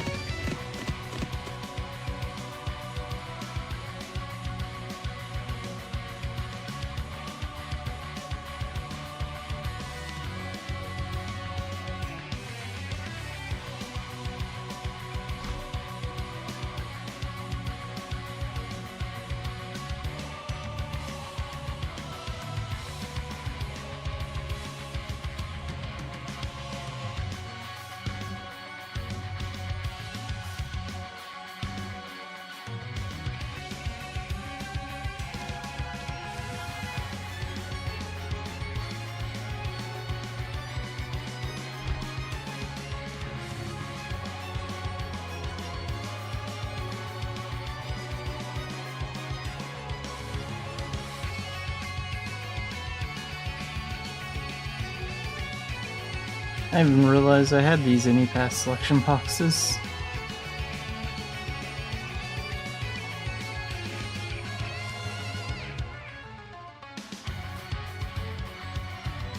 I don't really have a lot of time to dedicate to doing dungeons right now. Like right now I want to focus on a lot of commerce, because none of those will earn me ducats.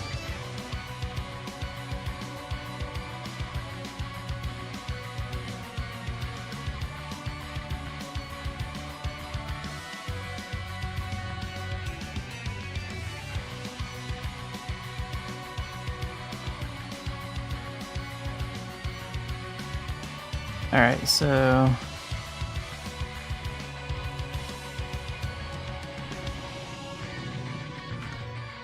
now I'll use speed potions and get to Tilton. Sell the stuff there.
Oh, so these are actually worth a little bit more at E-Main. Not much more.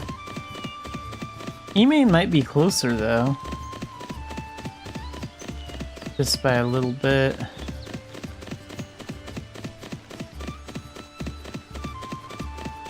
So that's where we're gonna go next.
The whole barbecue bear is too tempting.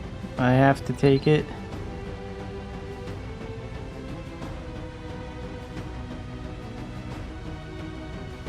I'll sell it at Philia for 532. I know it's worth a little bit more in Vales, but the camel moves so slow through Vales, I just don't want to do it that way, so... Port Cien next, and then we'll head over to Port Conus, and then head to Philia.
Alright, since we have to wait a little bit before we can board, let's do a few mini games. Keep that open so I can keep an eye on the time.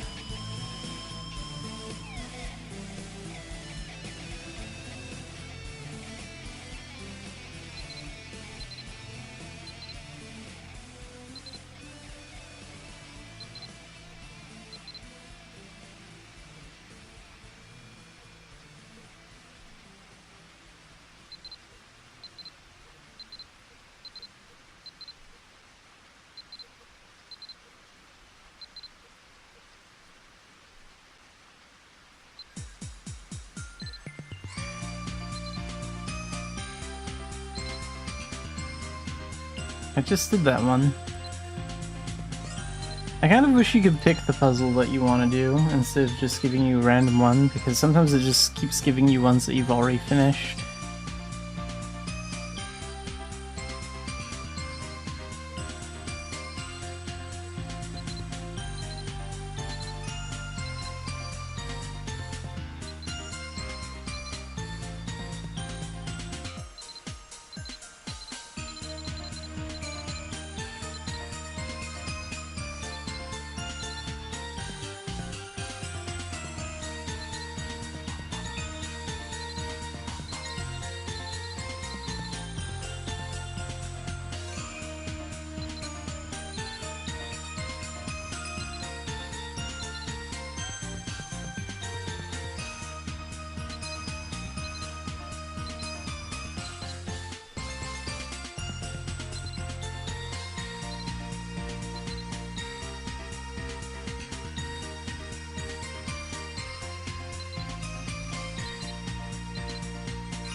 Wait a minute, that goes there, so that one goes over here.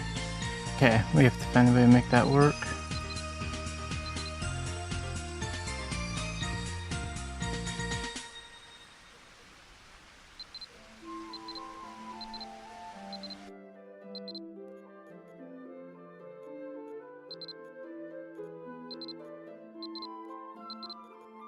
Drop those down, pull that over, put that up. Right there.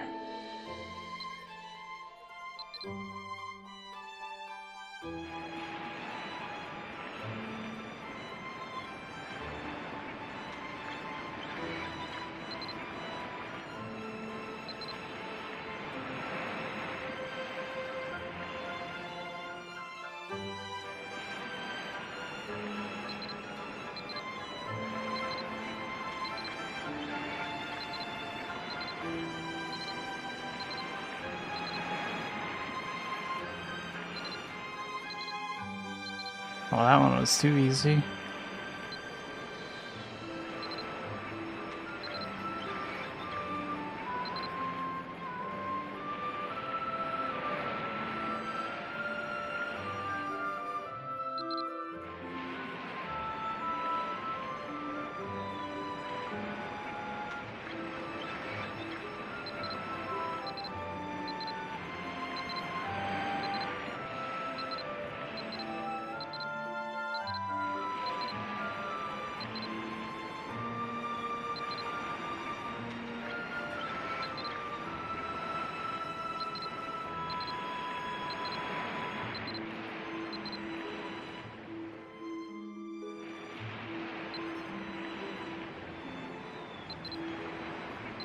Okay, I don't think I have time for another puzzle, but I can do some memory match.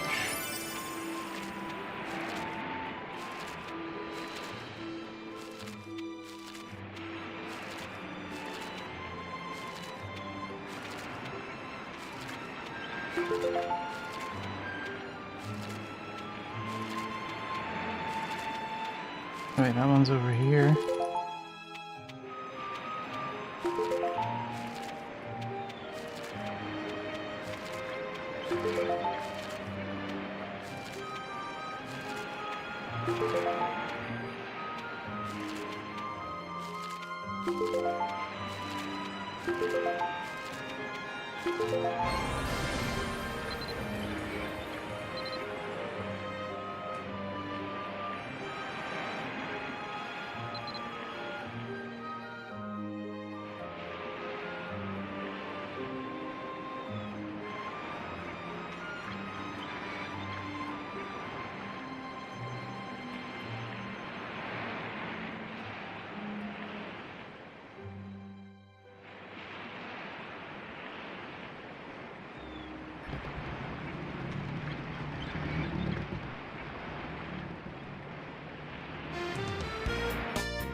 Alright, off to Port Cojones, or off to Philia.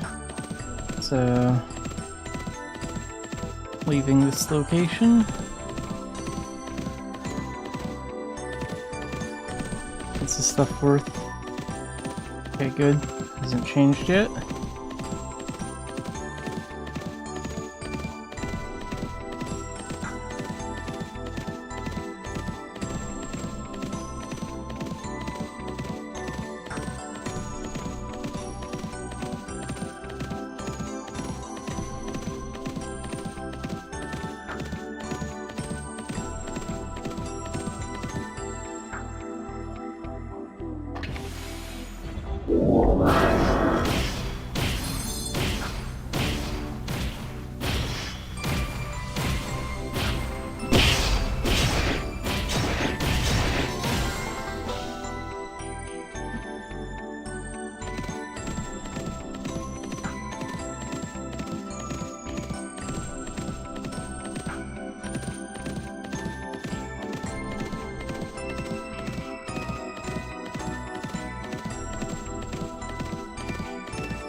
Okay, so that was a pretty good run.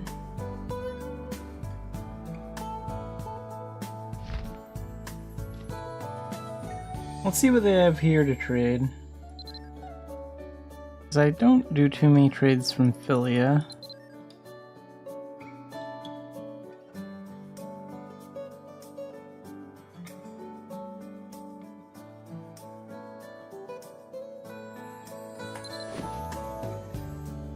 I'll take this to Aquila. I'm not taking it to Vales.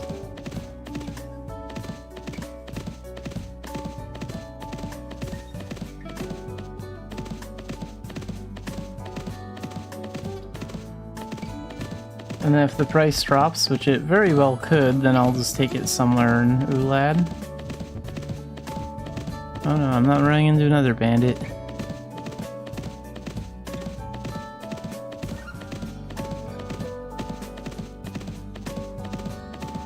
So we'll head for the Nares Plateau, cross over to the Karu Forest, get through the Muyu Desert, and then we'll basically be at the trading post at Aquila pretty shortly after that.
So we'll sell this here for $7.90.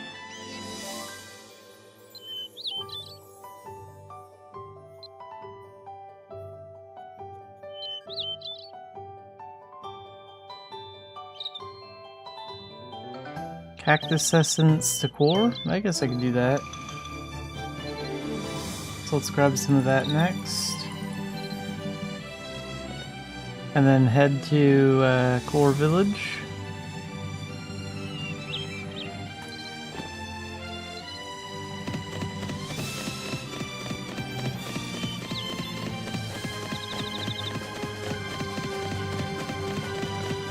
If I'm lucky, they'll have Coral Core over there. And if not, then I'll probably go to Lad and figure something out.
So the good news is they do have Coracle River here, but not enough for me to completely fill up and only transport that alone.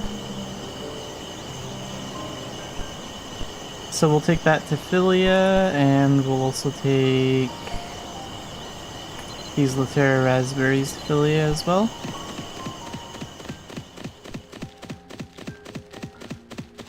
It's gonna be the next run. And I need to use some more reduction candy.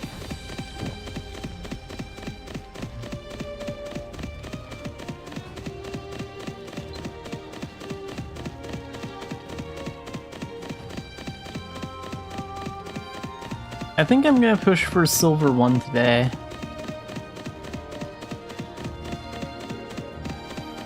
Because we're only about 12,400 points away, roughly.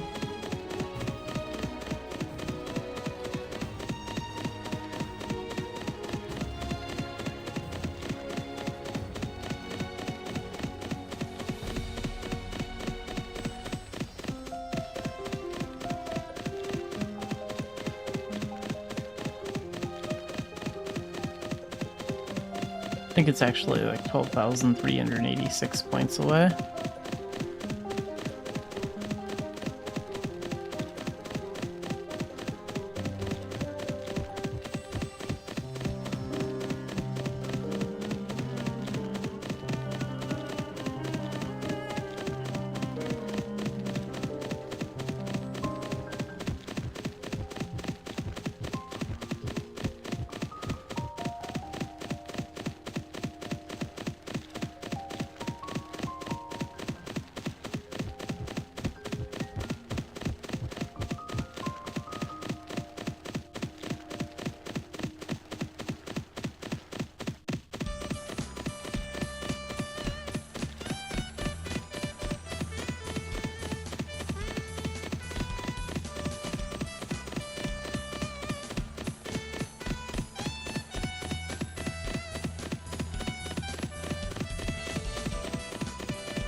Okay, they have some of that Philia style jerky, so I have to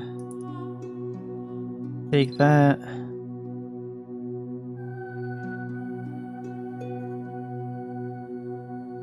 $6.12 at Quilla. I think I'll take it there. And then we'll take some of that rock salt as well.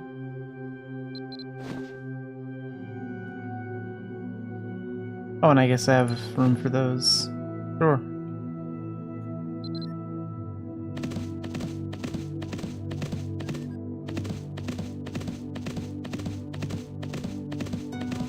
So I'm gonna run back to Quilla with this.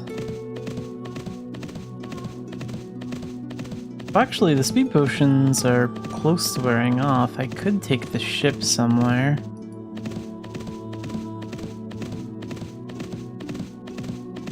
Is that something I want to do?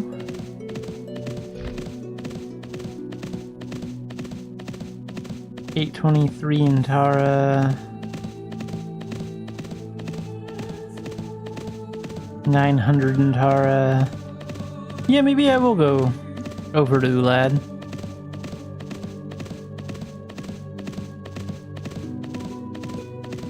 I think we'll do that. So this will take us to Port Sion, then we can go through Morva Isle, out of Bangor.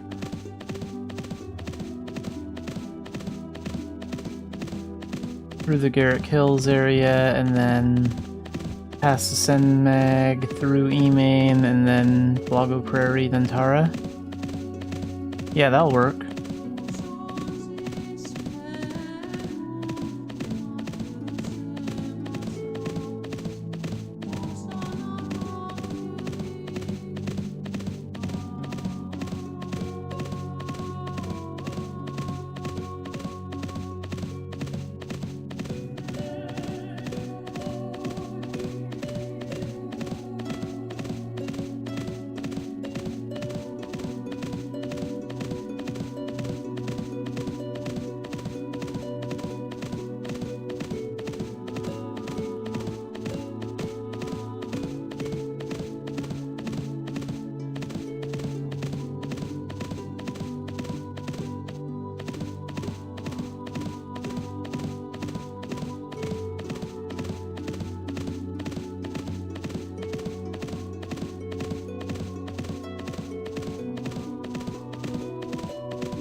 Oh good, and we got on the ship right away. So wait, this ship is leaving in about an hour and a half in game time.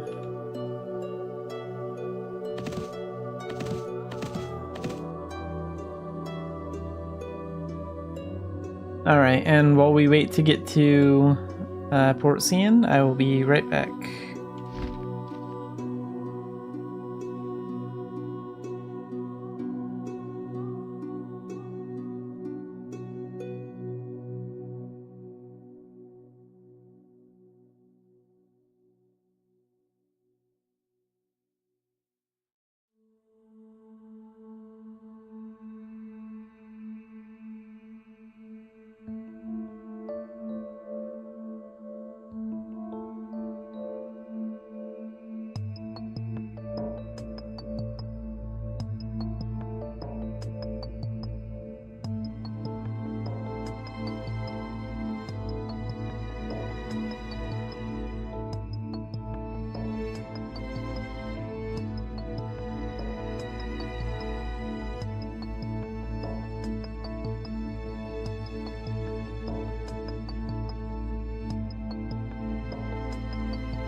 Oh, that bandit almost got me, but not quite.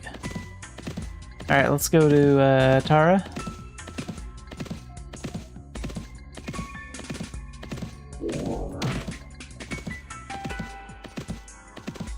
I think that was a melodic puppeteer skill with all those strings. I was thinking, wait, what skill is that? That doesn't look like anything I've seen before, but...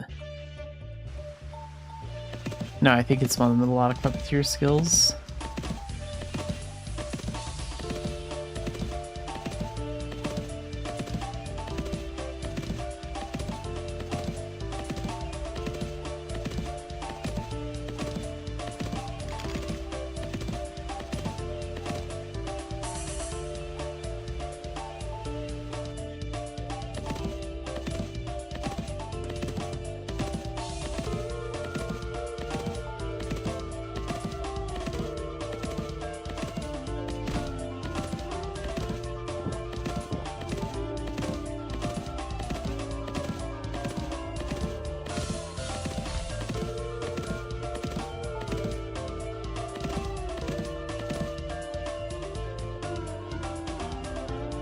Oh wait, I don't want to take this Tara. This is worth 177 there. 773 at Tailton. Prices changed a bit. 912 at Tailton and 207. Yeah, so Tailton is where I'm gonna go then. How should I change my path then? I don't want to go through the Sennag. No, we'll just go straight into the Dumbarton area, past Rabby Dungeon, and past the Bard Camp, and then into South Tilton. Probably the best path.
74 alchemy crystals. Those sell for a lot in Dumbarton right now. Or Tara. Tara's probably a little bit closer. Not that much, though.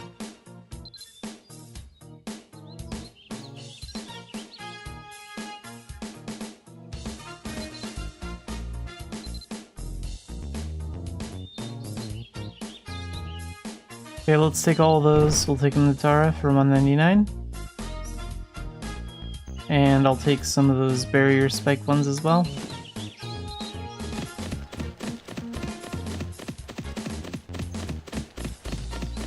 And no bandits will appear in town, so this is the perfect time to check things.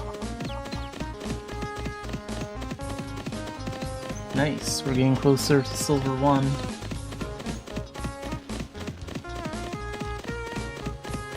The reward for that is 500,000 seasonal ducats.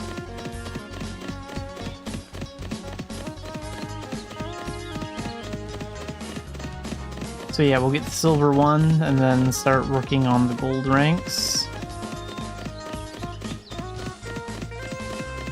But after I get 170,000, I need 220,000 to get to gold 5, so that's 50,000 points.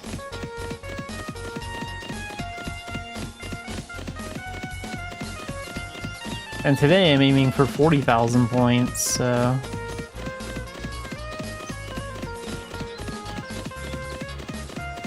a lot of work.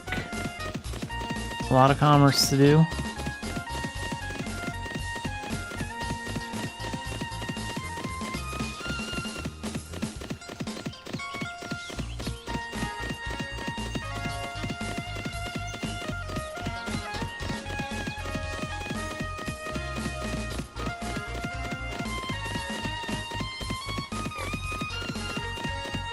Like, I could probably get 50,000 points today.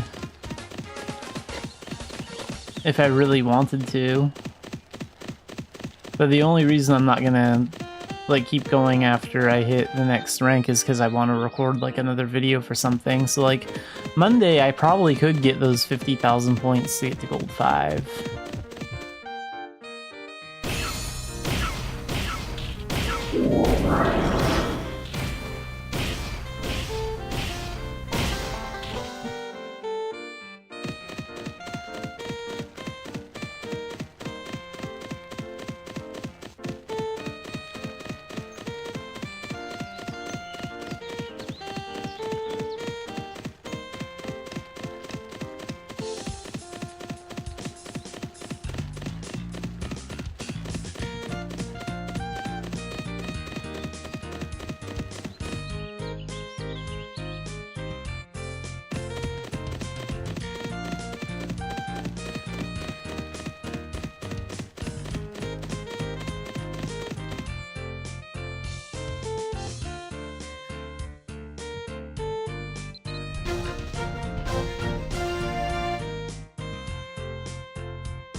Let's go see what they have at Cobb. Maybe they'll have some of those scales.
take him to tour for 80.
$4,900 points to go.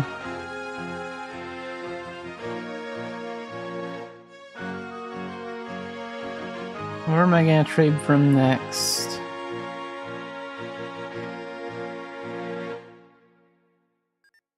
Let's try Tilton. I'm thinking I can do like 1 or 2 more commerce rounds and then finish it off with doing a run from Belfast.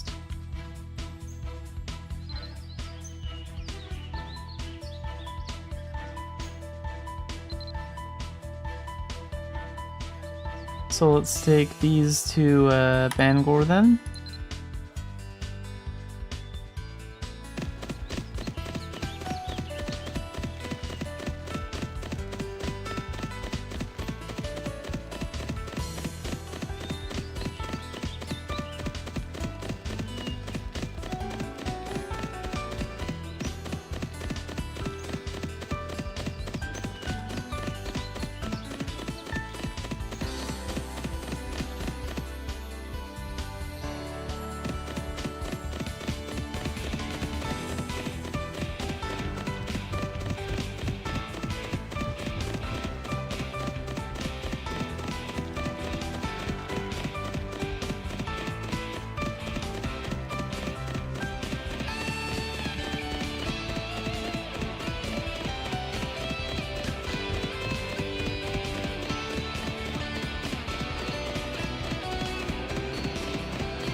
Let's maybe get something from eMain next.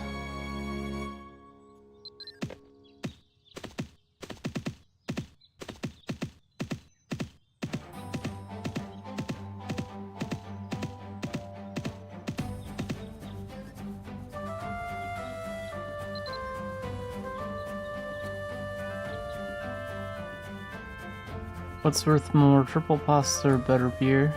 Butterbeer is worth a little bit more. We'll take this to Tilton.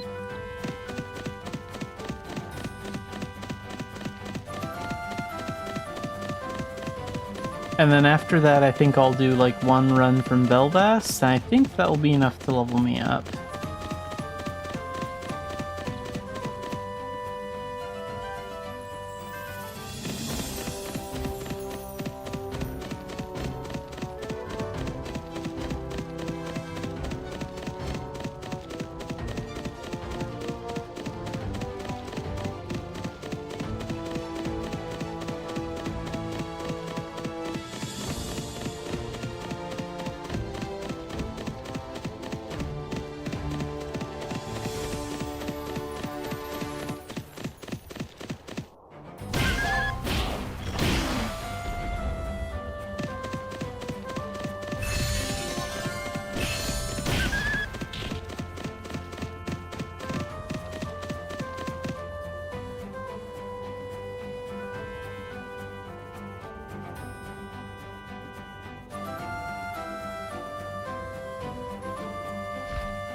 Nothing new going on.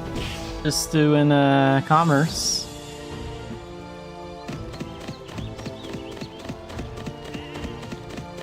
I mean, there was that big update in Mabinogi, so there have been like some small changes, but I'm not really interested in like a farming update.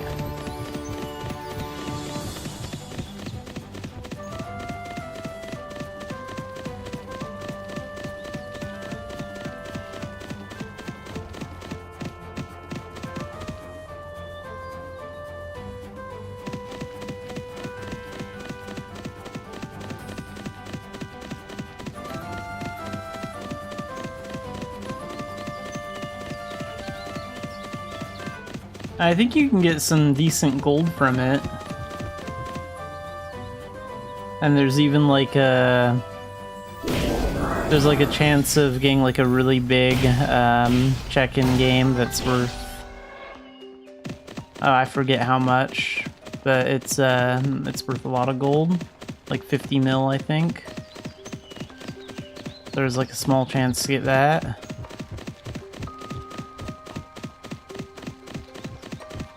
I guess you can also use some of the materials from your Tilton farm for bartering in commerce, which is kind of cool.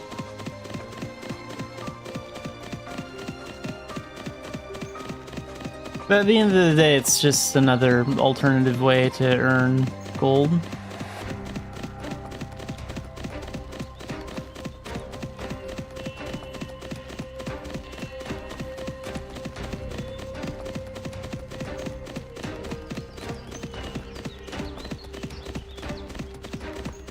Yeah, sometimes I stream other games except for Mabinogi. I'm mostly streaming Mabinogi right now because of the new commerce season. Like, I really want to focus on mostly commerce, but sometimes I play the other MMO Spiral Knights on stream, which is a fun little game.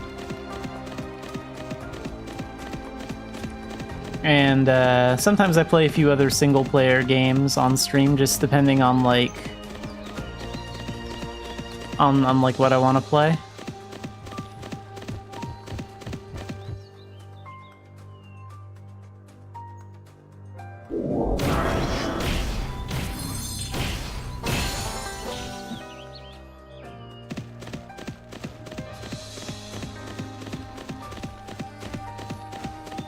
I don't know if I play any, like, Skyrim-style games. At least not on stream.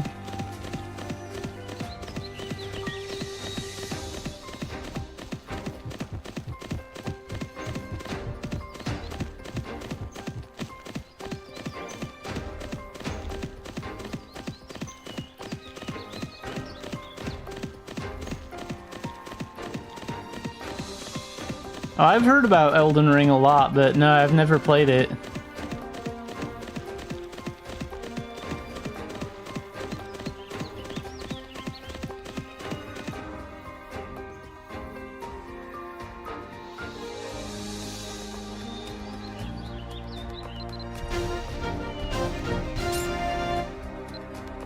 Okay, so if I do one run from Belvast, if that doesn't get me to the next rank, it'll get me really, really close to the next rank.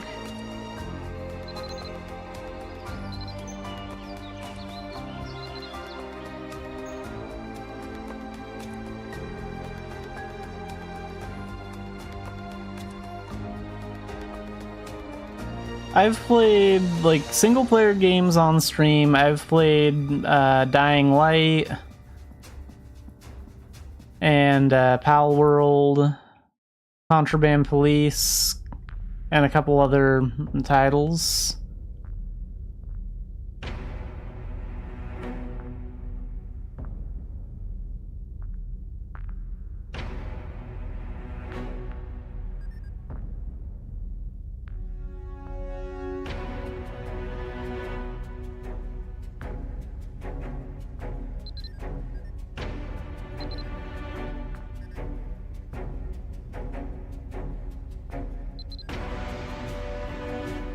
So, Ogre Armor, I want to take that to Tailton, I guess?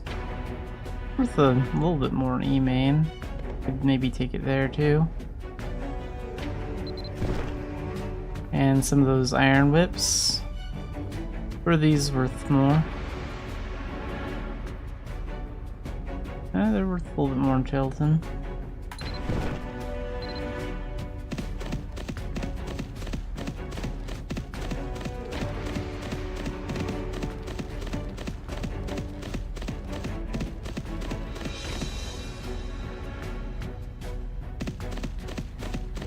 Okay, so got on the ship at a good time, don't have to wait around too long.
Okay, so I'll get my speed potions ready.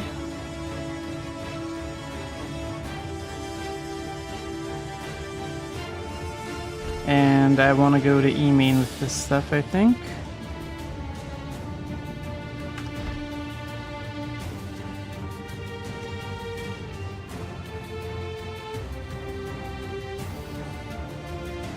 Yeah.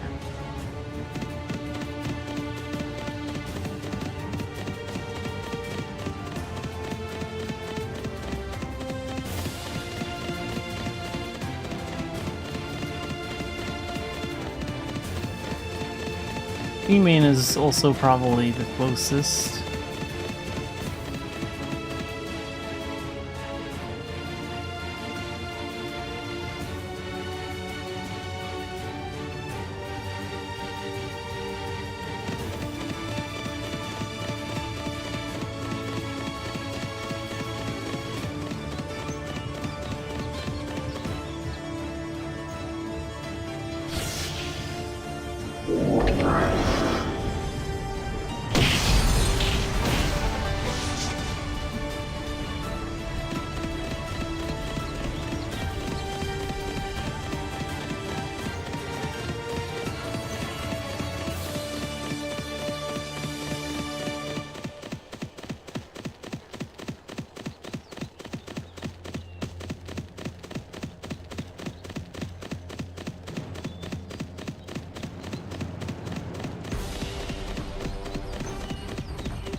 Okay, so that wasn't quite enough to get the silver one. That's too bad. Have to do a little bit more.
So from 8,708 to 9,555. So yeah, one more run will do it. One more run to get to silver, to rank silver 1. So I'll take these barrier spike crystals to...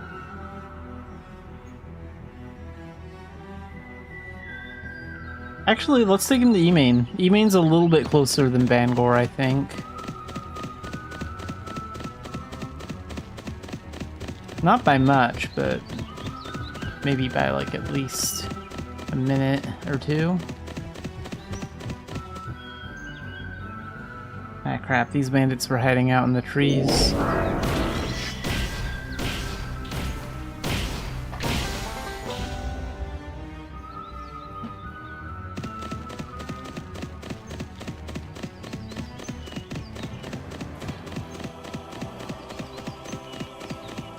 So I'm pretty much just going back the way I came.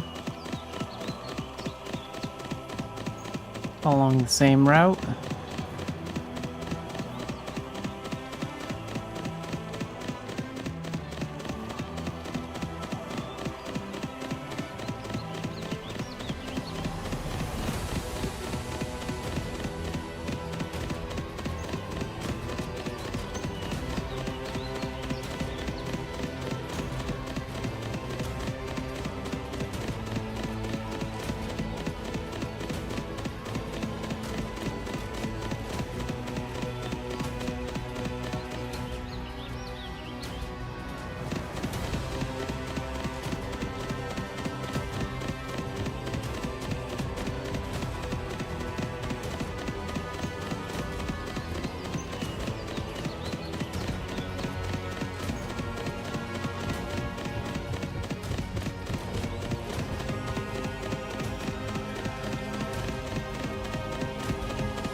Alright, there it is.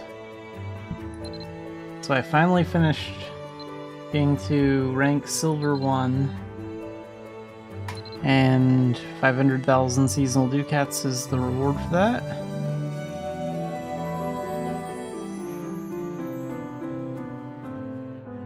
So now we have the gold ranks, the platinum ranks, the diamond ranks, and then challenger. This is where I need to get to.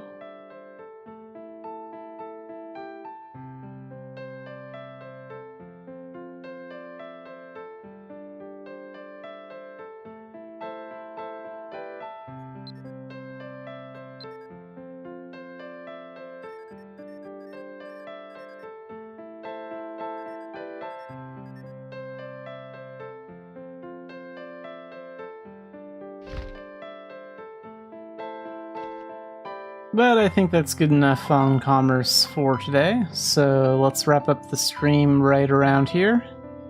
And I will be playing Mabinogi again on Monday, doing mostly commerce to get my rank up.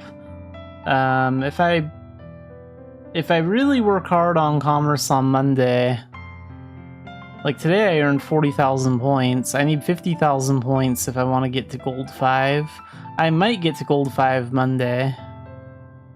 Like, I probably could if I really wanted to. Like, I could keep going on commerce, but I have another video that I want to do tonight, so. But Monday, if I really dedicate myself, I could get to gold 5. So we'll see how that goes.